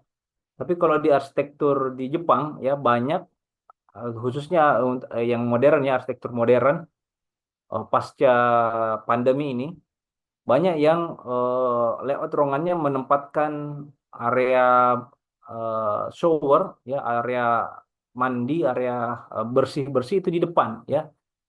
Nah, seperti ini. Kenapa? Karena itu untuk ya itu tadi untuk menghindari penyebaran virus ya. Kita dapat virus dari luar, kemudian masuk ke dalam rumah. Sebelum kita bertemu dengan anggota keluarga yang lain, itu mereka seyogyanya itu harus mandi dulu ya. Jadi mandi dulu, jadi masuk langsung ke shower room, mandi, lepas pakaian, ganti pakaian, kemudian baru dia bisa masuk ke area lebih dalam ya, area lebih dalam ke area ruang keluarga, ke kamar ya dan sebagainya ya. Seperti itu. Jadi mungkin ini bisa menjadi eh, apa? Menjadi inspirasi buat kita juga ya, buat adik-adik, buat buat teman-teman sekalian nantinya dalam membuat sebuah desain rumah ya, atau desain apartemen atau hunian itu mempertimbangkan aspek-aspek seperti ini, aspek-aspek kebersihan ya. Apalagi pasca pandemi ini ya, kita bisa ingat ya bagaimana pada saat itu kita kelabakan ya membuat wastafel di depan rumah, kemudian bahkan ada yang apa pakai semprotan disinfektan ya sebelum masuk ke dalam rumah. Nah, untuk mengantisipasi itu bagusnya kita membuat desain rumah seperti ini ya. Jadi ada area gengkangnya, area entrance-nya, itu area transisi, kemudian setelah itu langsung masuk menyediakan ruang-ruang bersih apa untuk membersihkan diri, ada shower dan sebagainya ya. Mungkin ini bisa menjadi jadi benchmark ya buat kita kita semua. Oke, terima kasih teman-teman. Mungkin sampai sini saja ya. Untung Pak kan kalau kalau tidak bisa 3 jam ini, 3 SKS ini. Soalnya studio ya. Studio kan berapa SKS? 6 SKS ya. 3, Mas. 6 SKS kalau 3 SKS materi, 3 SKS praktek ya seperti itu butuh, butuh waktu yang lebih panjang ya. Tidak apa-apa, mungkin nanti akan bikin sesi 2 atau seperti apa. Ya, sebetulnya Terima kasih Pak Edit. Pak, apa saya kembali ke betul lah. Pak Apa, Edit. kalau kita bicara Pak, izin bertanya, Pak. Ya, Ya, Pak, perkenalkan nama saya Rian dari UNU, Pak, angkatan 2002, Pak. Mau tanya, Pak, apa boleh? Boleh. bagaimana cara arsitektur Jepang dalam mendesain bangunan anti gempa, Pak? Yang negara Jepang itu kan gempa itu hampir tiap hari dan tsunami juga, Pak. Itunya gimana, Pak ya? oke. Oke, makasih. Bagaimana Pak Edit? Kita kumpul dulu Pak Edit atau langsung jawab? Maaf, saya mungkin ambil alih Pak Edit. Oh ya, Bu Ir. Ya, bisa langsung dijawab saja Mas Yogi. Oke, makasih Bu Ir. Jadi kalau tsunami nggak setiap hari. Kalau tsunami tiap hari bisa habis Jepang ya.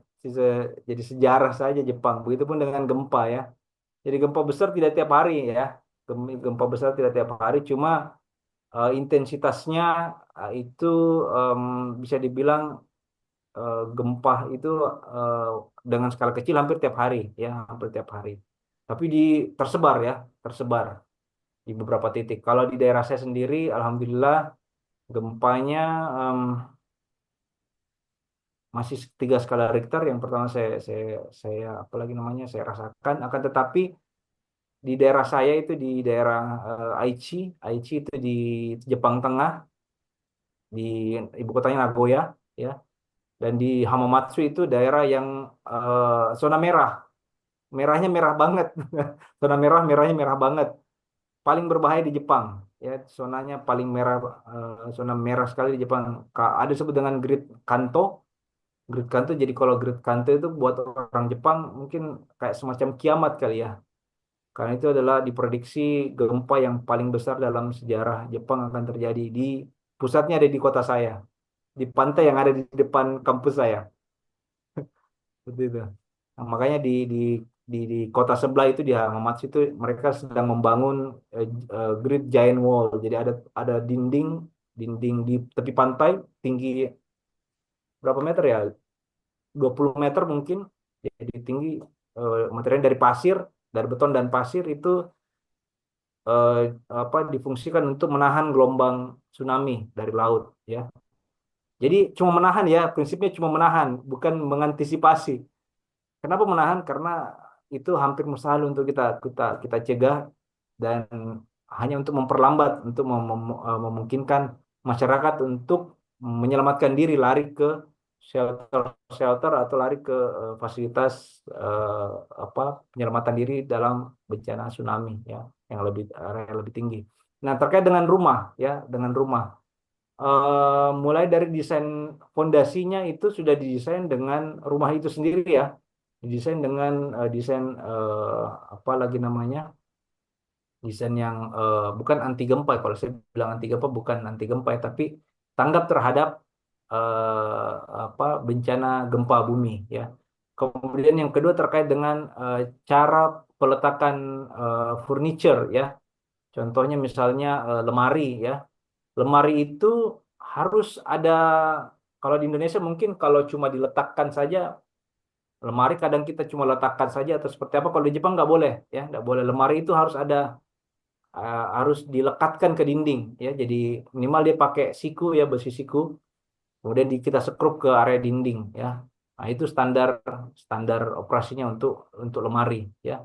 Kemudian untuk ceiling, jadi untuk apa lagi namanya? Untuk plafon ya. Jadi kalau di Indonesia kan rumah tinggal gimana ya? Kalau rumah tinggal di Indonesia kadang hangingnya itu penggantungnya itu pakai holo juga kan ya. Holo Iya, holo galvalum ya. Holo galvalum itu kan sifatnya apa ya? Kaku ya. Sedangkan prinsipnya gempa itu adalah fleksibel. Jadi kita harus tidak boleh melawan, kita harus mengikuti. Makanya untuk rumah-rumah di Jepang itu hangingnya menggunakan apa kawat ya, kawat. Jadi dia kalau dia bergerak ya dia ikut bergerak ya. Nah, jadi jangan jangan menggunakan barang yang keras seperti yang tadi apa yang pakai holo. Ya kalau holo kita pakai gempa bumi pasti patah, rusak, jatuh, kena dari penghuni yang ada di dalam rumah ya.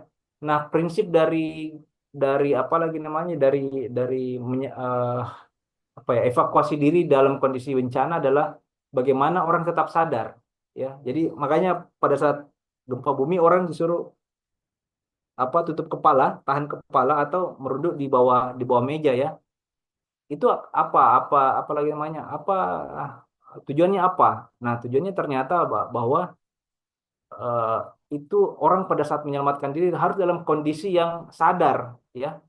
Coba bayangkan kalau misalnya dia ketimpuk sama apa ya, sama keramik atau plafon jatuh kena kepala, kemudian dia pingsan, gimana kan mau menyelamatkan diri gimana kalau dalam kondisi pingsan kan tidak bisa. Dan kadang-kadang pada saat gempa bukan hanya bencana gempa saja yang terjadi, tapi terjadi bencana yang lain, yaitu apa? Ada dua, yang menjadi bahaya. Yang pertama adalah apa? eh, kebakaran, ya kebakaran.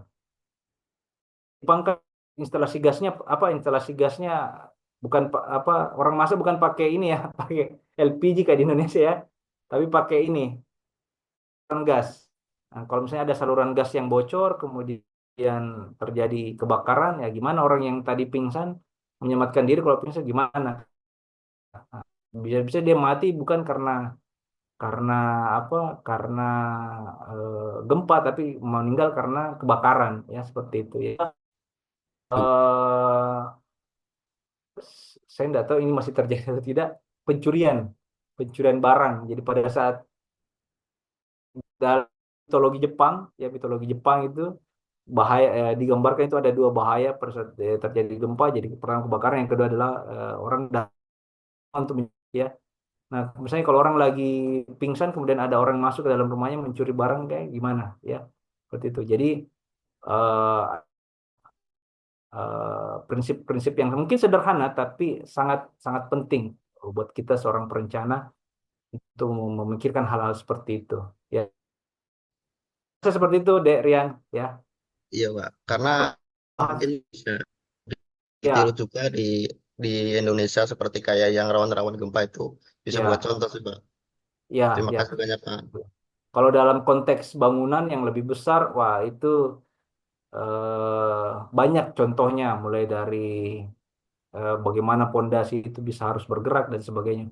Ya, tapi kita mulai dari hal-hal yang kecil dulu ya, dari rumah dulu, seperti itu. Ya, Terima seperti kasih, itu, Pak. Dek Rian. Ya, terima kasih. Bu Irma, Baik, silakan. terima kasih Pak Yogi dan Mas Rian.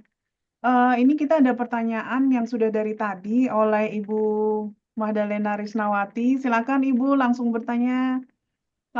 Tanggapannya juga Ibu. Silakan Bu Risna. Terima kasih Mbak Irma. Terima kasih Mbak Irma. Sama-sama. Apa kabar Ibu? Alhamdulillah Bu baik Mbak Risna. Irma. Iya, Halo, Bu. lama nggak ketemu Pak Yogi.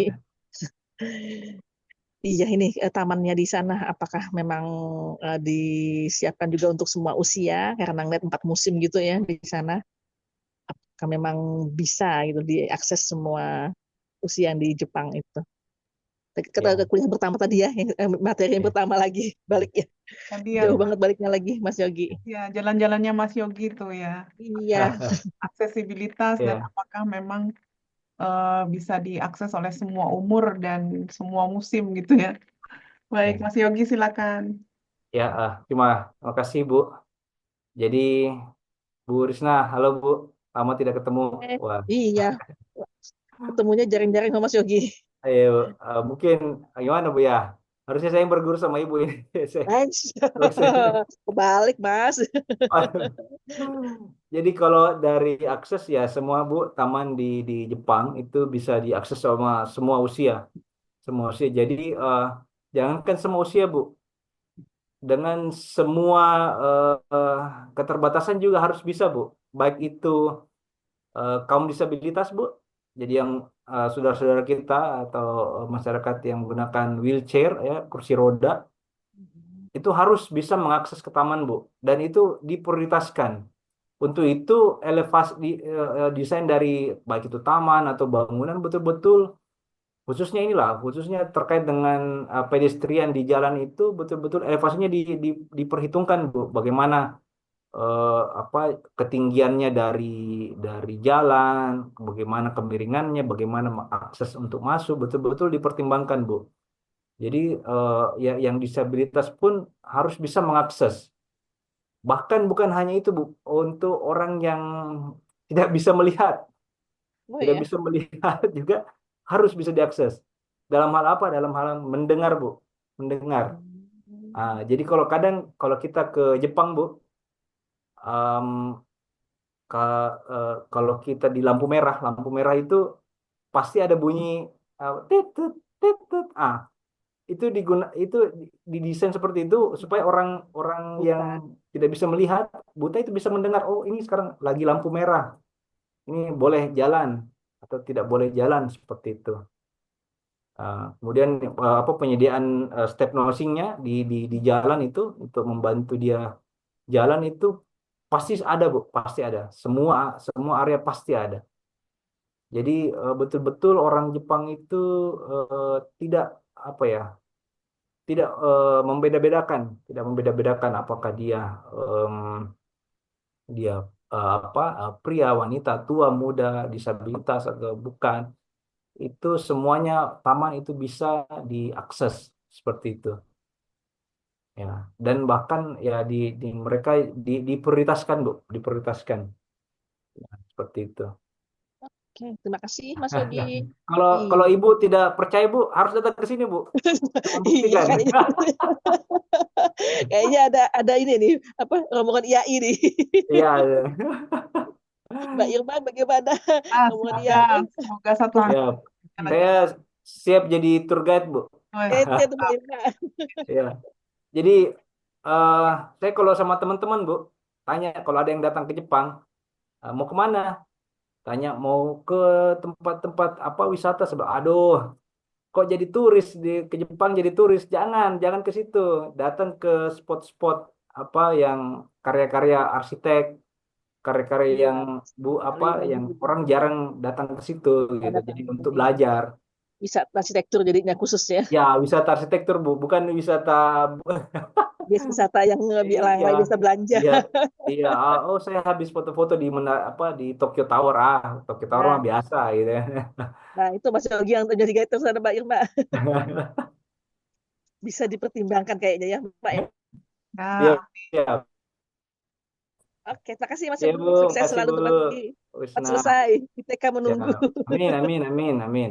Terima kasih banyak Bu Risna. Eh, Pak Yogi ini minta tolong Pak Yogi ini ada yang angkat tangan nih namanya Oh, Pak iya. David Sektor Unikba. Silakan mungkin Mas David, silakan. Selamat malam, Seperti Selamat Malam, Mas malam. David. malam Bapak Yogi, malam semuanya. Jangan. Oh, Bro, bro, bro. Bro. oh, siap. Aduh, nggak enak saya, Pak. Ini izin bertanya, Pak. Kan Pak ini urban juga kan. Ya. Jadi paling saya mau tanya di kan tadi di awal sudah scan di perkotaan seperti apa. Kan pasti kita akan membandingkan dengan yang Indonesia. Tentu aja pasti nggak akan bisa kan. Karena di sana juga kan sudah ya kita lihat sendiri memang sudah dibagi jelas eh, akses dia, akses kendaraan itu dibaginya masif gitu. Kendaraan di atas, manusia semua di. Nah, yang kira yang saya perlu tahu bagaimana arsitek urbannya Jepang ini bisa menanggapi challenge yang dengan yang di atas ini tamannya ataupun pedestriannya itu sepertinya nggak ada challenge-nya lah kalau kelihatannya karena kan areanya sudah dikasih udah luas sudah tersedia tapi yang di lorong ini kan pasti padat sekali kemudian sumpah apakah aman, apakah apa namanya, bagaimana perasaannya, apakah jauh, apa tempat duduk di sana itu tersedia untuk pejalan kaki, karena mungkin setiap meter dia harus istirahat duduk atau gimana.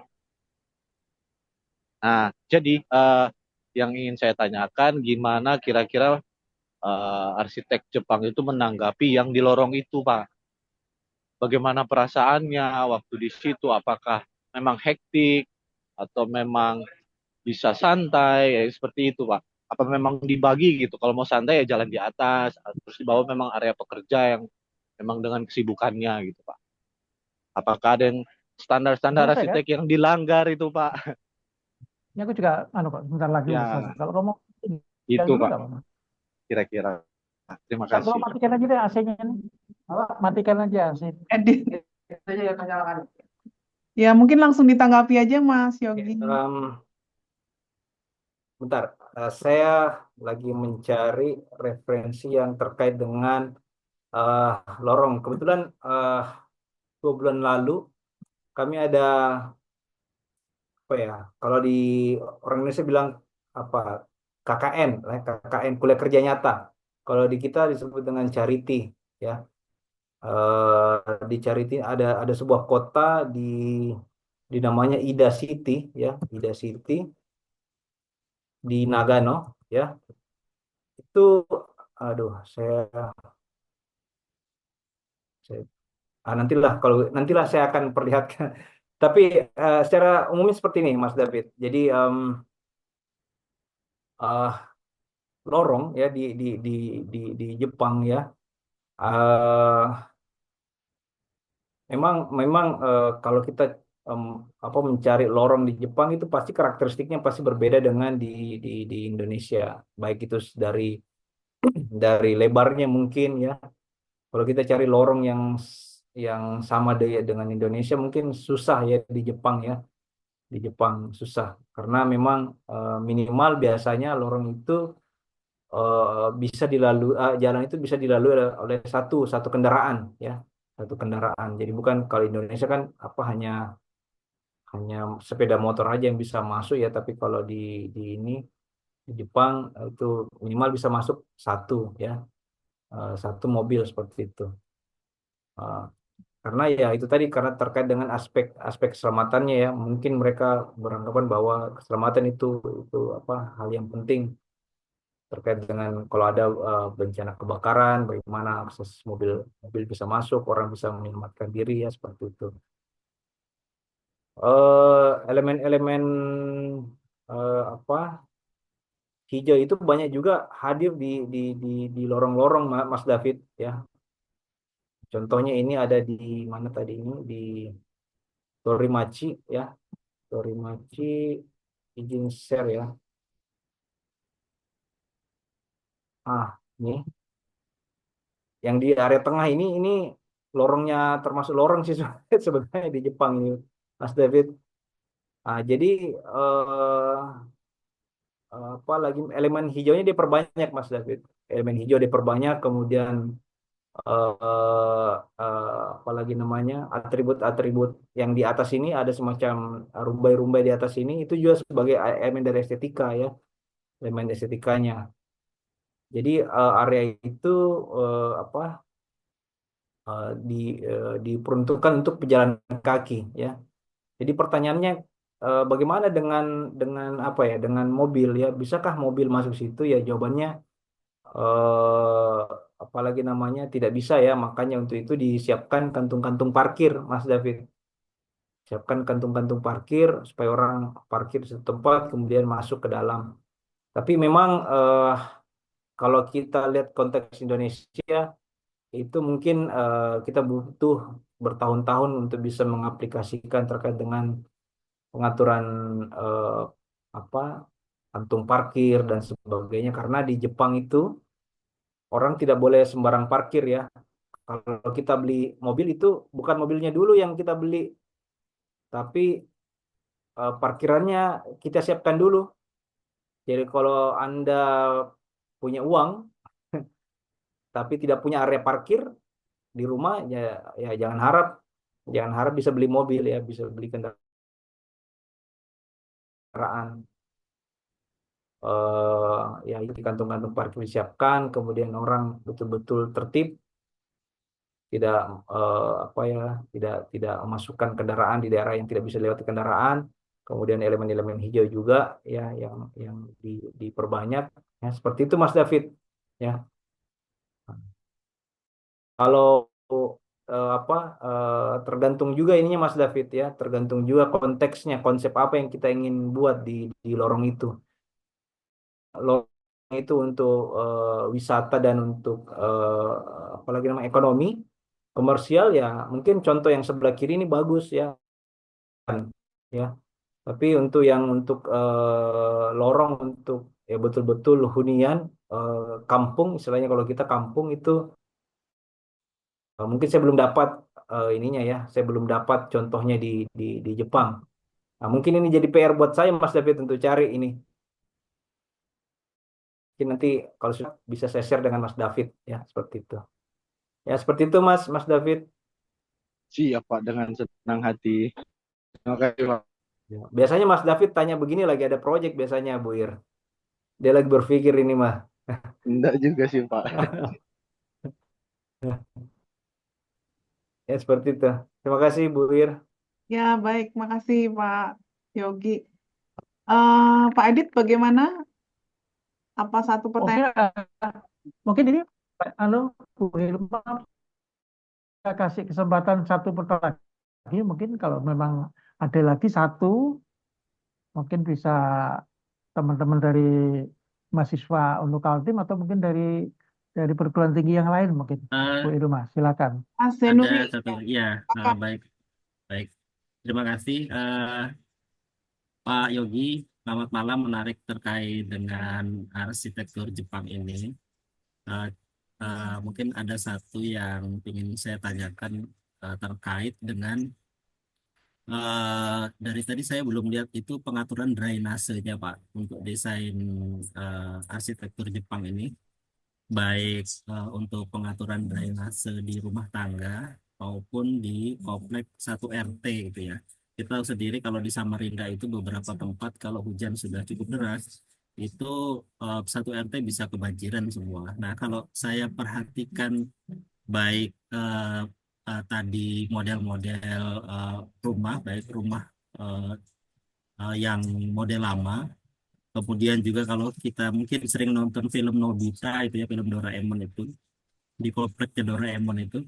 Nah itu nggak kelihatan tentang, atau saya yang tidak melihat itu drainasenya Pak. Mungkin eh, itu aja yang bisa mohon pencerahan ya tentang drainase rumah tangga dan komplek secara umum di sana. Terima kasih Pak Yogi.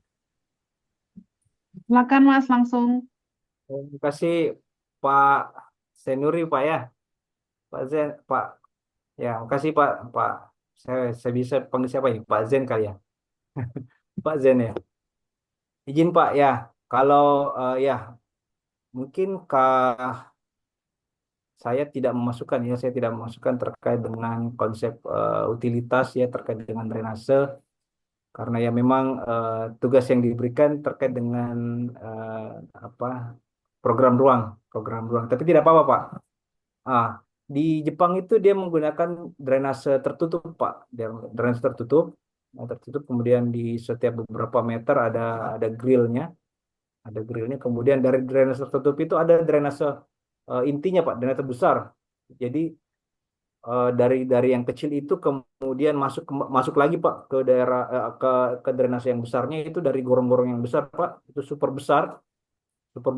Kemudian ya tadi setiap beberapa meter juga itu ada ada hole apa ya penutup lubangnya Pak yang manhole ya apa penutup yang besi dari plat itu Pak yang kalau di film-film kayak kura-kura ninja itu dia pukul kemudian keluar keluar ininya penutupnya di Jepang pakai seperti itu Pak. Jadi kadang kalau kita jalan di perumahan di Jepang kompleks-kompleks perumahan Pak kadang kita dengar ada suara gemericik air Pak.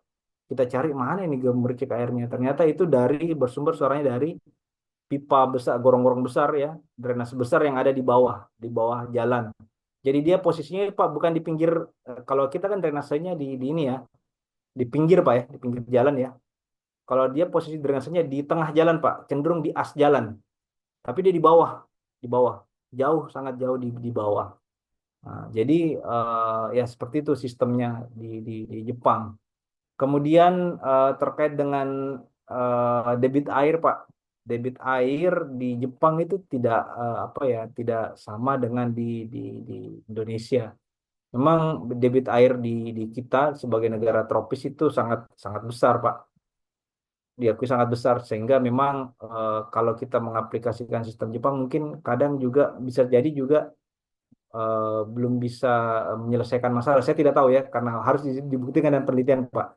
Eh, saya tidak konsen ke area itu, cuma di Jepang juga air-air ini, Pak, juga biasa juga banjir, Pak, di daerah-daerah tertentu seperti di daerah Hiroshima, itu kadang juga banjirnya tahunan, Pak, seperti itu. Karena ya semakin rumah-rumah semakin banyak, daerah resapan resapan juga semakin semakin sedikit. Tapi kalau kita tanya orang Jepang, kenapa sih Jepang bisa banjir padahal dulu tidak banjir? Dia tidak jawab ini, Pak. Dia tidak dia tidak jawab ya jumlah penduduk makin banyak, rumah makin banyak karena realitanya penduduk mereka semakin sedikit malah, Pak. Semakin sedikit. Nah, mereka selalu mengatakan bahwa ini adalah efek dari global warming, pemanasan pemanasan bumi. Seperti itu. Jadi ya curah hujan semakin lama semakin apa besar, kemudian fasilitas yang ada masih seperti itu saja dari tahun ke tahun. Ya itu ya masuk akal juga Pak. Cuma saya belum membaca ada artikel yang membuktikan bahwa memang kondisi itu karena global warming seperti itu. Tapi itulah yang terjadi Pak seperti itu. Jadi Masih drainasenya gendut bukan ya. seperti kita yang terbuka di pinggir jalan, tapi dia lebih drainasenya tertutup. Kemudian ada drainase besar di tengah jalan, di area as jalan seperti itu Pak. Mungkin kalau eh, apa ya, kita butuh waktu dan sumber dana yang banyak Pak untuk bisa merealisasikan kondisi seperti yang ada di Jepang. Tapi satu hal yang patut kita banggakan di Indonesia Pak, mungkin apa ya, kadang-kadang memang rumput hijau daripada kita. Jepang pun melihat negara kita itu sekarang sebagai negara yang potensi untuk menjadi negara yang maju Pak di tahun-tahun ke depan. Mereka mengatakan bahwa suatu saat mungkin negara kamu lebih maju daripada negara saya, ya seperti itu Pak. Jadi kita patut juga berbangga Pak. Mereka ternyata juga iri dengan kita, dengan kemajuan kita seperti itu. Karena di Jepang itu Pak, di Jepang mereka sudah berada sudah mereka mengatakan bahwa mereka sudah ada di top. Jadi untuk naik lebih tinggi lagi itu sudah sulit Pak. Sedangkan kita ini masih di bawah dan memiliki ruang yang lebih besar untuk lebih maju lagi Pak, seperti itu. Nah, ya di kadang ada baiknya, kadang kita melihat negara kita juga ternyata kehidupan orang di sini juga kadang juga mereka melihat bahwa oh Indonesia juga apa Indonesia tinggal di Indonesia enak ya, tidak banyak aturan, tidak banyak peraturan, lebih lebih santai, orangnya lebih bahagia ya. Ya di sini fasilitasnya lengkap Pak, cuma orangnya yang kurang. Orang yang kurang. Seperti itu. Jadi kalau eh, teman-teman yang ada di staf pengajar yang ada di UNU atau adik-adik juga, kalau ada yang ingin kuliah ke Jepang Pak, itu sangat terbuka besar Pak sebenarnya. Sangat sangat terbuka besar peluang untuk kuliah di Jepang karena eh, biaya ada, kemudian persyaratan juga tidak apa ya. Kalau dibilang ketat tidak ketat juga Pak, tapi kalau bilang tidak ketat ya banyak juga orang yang tidak lulus seperti itu. Lebih kebetulan saya beasiswa saya itu apa menggunakan beasiswa eh, Kementerian Pendidikan dari Jepang Pak, jadi pakai Max. Itu untuk mendapatkan beasiswa Max jauh lebih mudah daripada mendapatkan beasiswa LPDP atau Dikti Pak di Indonesia. Tanpa tanpa mengurangi rasa hormat dengan beasiswa kita ya, tapi ya realitanya seperti itu Pak. Jadi untuk mendapatkan beasiswa Max itu jauh lebih mudah seperti itu. Mungkin Bu Irma tahun depan mau lanjut kuliah, atau Pak Agus atau Pak Dodi atau Pak Sen mungkin mau lanjut kuliah. eh apa di kampus saya sangat terbuka sambil mempromosikan kampus saya. Beasiswa banyak Pak, beasiswa banyak. Kemudian jumlah mahasiswa karena jumlah penduduk di Jepang itu semakin menurun Pak, maka mereka mengalihkan tujuan mereka ke orang-orang luar Pak. Apalagi negara-negara di Asia Tenggara. Kan kalau mereka punya profesor banyak, tapi kalau tidak ada diajar untuk apa Pak? Mereka punya kampus banyak, tapi mahasiswanya tidak ada untuk apa? Jadi lebih baik mereka membiayai eh, orang dari luar seperti kita untuk menghidupkan kampusnya mereka supaya iklim iklim akademiknya tetap terjaga, mereka masih tetap bisa mengajar. Kemudian perputaran uangnya juga tetap berputar di negara mereka. Kan uangnya dari mereka, dari pajak mereka, berputarnya di negara mereka, hasil penelitiannya juga digunakan oleh mereka. Jadi ya pinterlah mereka. Seperti itu. Seperti itu Pak, saya Pak Zen. Ya mohon maaf Pak Zen, saya tidak menampilkan secara konkret seperti apa drainase yang ada di Jepang. Terima kasih Pak.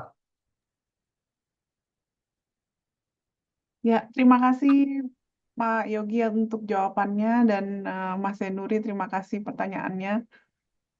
Agak ini lebih ke teknis nih pertanyaan drainase.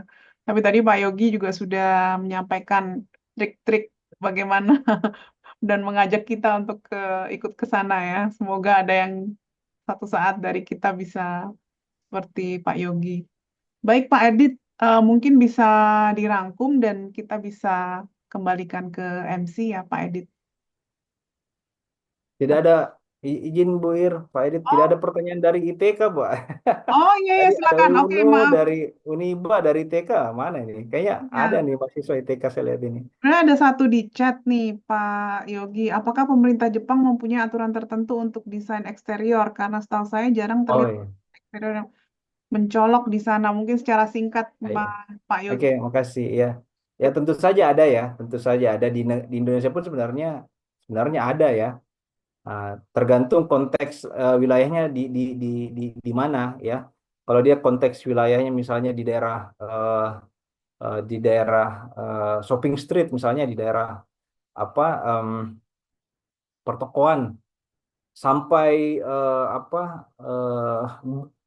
apa istilahnya ya papan Ada papan banyak pidato papan ya, ini sama. ya papan promosinya mereka itu diatur ukurannya bagaimana ya, orientasinya seperti apa itu diatur ya, tidak seperti di negara kita dibebaskan eh, semau-maunya ya, dibebaskan apalagi di daerah yang punya kandungan cagar budaya yang tinggi sangat dibatasi ya, mereka punya aturan yang sangat rigid itu terkait dengan penampilan bangunan bahkan sampai dengan kemiringan ya, kemiringan apalagi namanya eh, koefisien dari luas lantai bangunan itu di area tertentu harus ada area miring. Nah, kadang kalau kita ke Jepang kita lihat kok ada bangunan yang sisi atapnya miring banget ya. Nah, itu ada aturannya memang terkait dengan pencahayaan ya, sinar mataharinya seperti apa. Kemudian ya terkait dengan mungkin ini terkait science building ya. Science building kadang kita arsitek di Indonesia mengatakan bahwa oh ini bangunan saya menggunakan konsep green building atau bangunan hijau ya. Tapi kadang itu hanya sebagai prinsip besarnya saja. Pertanyaan besarnya adalah apa benar konsep eh, green build bangunan Anda ini menggunakan apa buktinya? Nah, di Jepang itu ada memang pada saat pengajuan apa kalau di kita pengajuan izin membangunnya eh, itu betul-betul hitungan eh, terkait dengan bangunan, fungsi energi, pencahayaan bangunan itu dihitung ya, dihitung. Nah, itu masuk dalam ranah bidang keilmuan kita ya. Jadi ya seperti dosen saya yang ada di kampus itu proyeknya banyak betul ya, karena sana sini dia harus mengevaluasi bangunan ya, terkait dengan sense building, terkait dengan ramah lingkungan. Tapi itu hanya terbatas pada gedung, bangunan gedung. Untuk rumah tinggal dia tidak punya aturan. Di Jepang tidak punya aturan terkait terkait dengan eh, apa ya, pengkondisian ruang di dalam bangunan. Dia hanya peraturannya strict kepada bangunan gedung. Nah, untuk itu ya dosen saya cerita kadang memang kurang sangat, sangat kejam untuk bangunan gedung ya. Tapi untuk bangunan rumah tinggal kadang ini apalagi namanya sedikit sedikit longgar ya. Tapi tidak longgar betul ya, tidak longgar betul. Di mana limbahnya bisa dibuang kemana-mana ya, enggak ya, tidak seperti itu. Ya, cuma terkait dengan bagaimana konsumsi energi dalam dalam rumah, nah itu tidak diatur secara lebih rigid di rumah tinggal. Ya.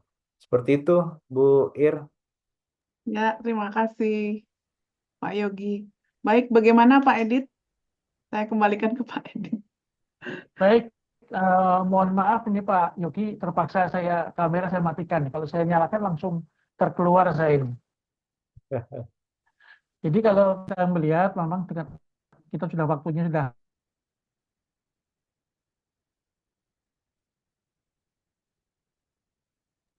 Halo Pak Edit. Ya, nggak apa-apa. Mungkin jaringan Pak Edit. Tadi padahal Pak Edit sudah niat jauh-jauh ke kantor gitu ya untuk ini mempersiapkan. Nggak apa-apa. Ada. Kalau saya jelas Pak Bu Irma? Oh ya, tadi terputus. Sudah jelas. Ya, Oh iya ya, gitu. silakan. Ya, Pak. Jadi mungkin bisa Bu Irma nanti teruskan Bu ya. Mungkin siapa tahu saya terputus lagi. Oh, Jadi kalau saya lihat Pak Yogi tadi memberikan dua ulasan Bu.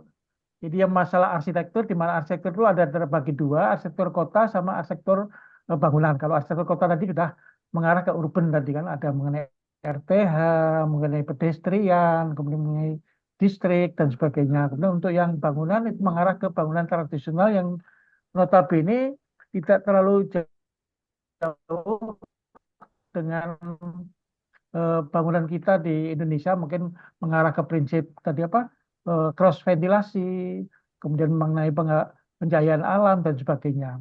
Mungkin saya rasa itu dulu Bu Irma, mungkin bisa saya bisa kembalikan ke MC mungkin.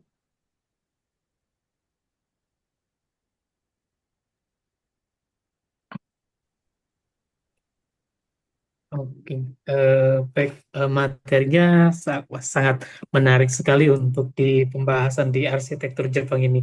Semoga ilmu dan pengalaman yang Pak Yogi sampaikan ke kami ini bermanfaat dan bisa teraplikasikan juga khususnya di Kalimantan juga.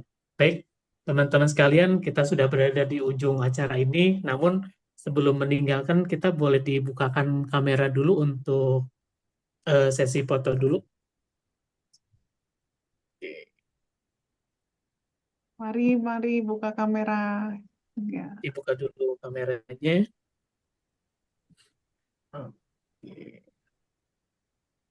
Oke. 1, 2, 3. Oke, sekali lagi. Di halaman kedua ya, Mas Dodi? Ya, halaman kedua, Bu. Oke. Halaman keduanya pada matiin kamera, tapi kalau apa?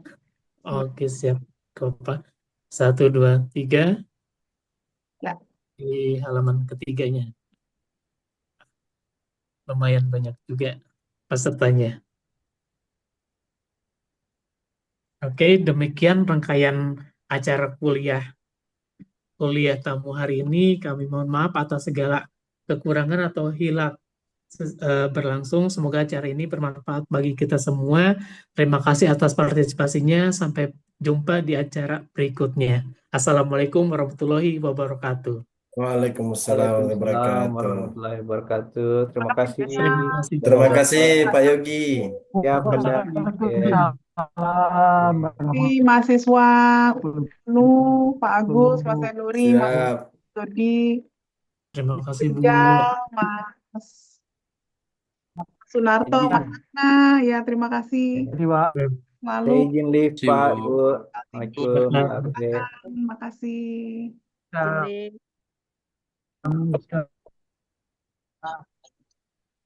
Kita Ini Mas Dodi, acaranya berikutnya nanti gantian ya, bisa Mas Zenuri jadi MC, Pak Agus jadi ya, moderator, Mas Rijal juga ya Mas. Ya, makasih banyak dibantu oleh Mas Zenuri untuk poster-poster, Mas Dodi MC. Nanti yang lainnya semoga bisa berpartisipasi. ya Bu, mungkin boleh bisa secara hybrid silakan. juga ya Bu ya. Ya, lain kali kita secara hybrid ya. Ini baru pertama kali juga kita melakukan ini, jadi semoga jadi pembelajaran juga. Ya, terima kasih. Saya end meeting ya. Ya. Selamat istirahat. Selamat malam semuanya.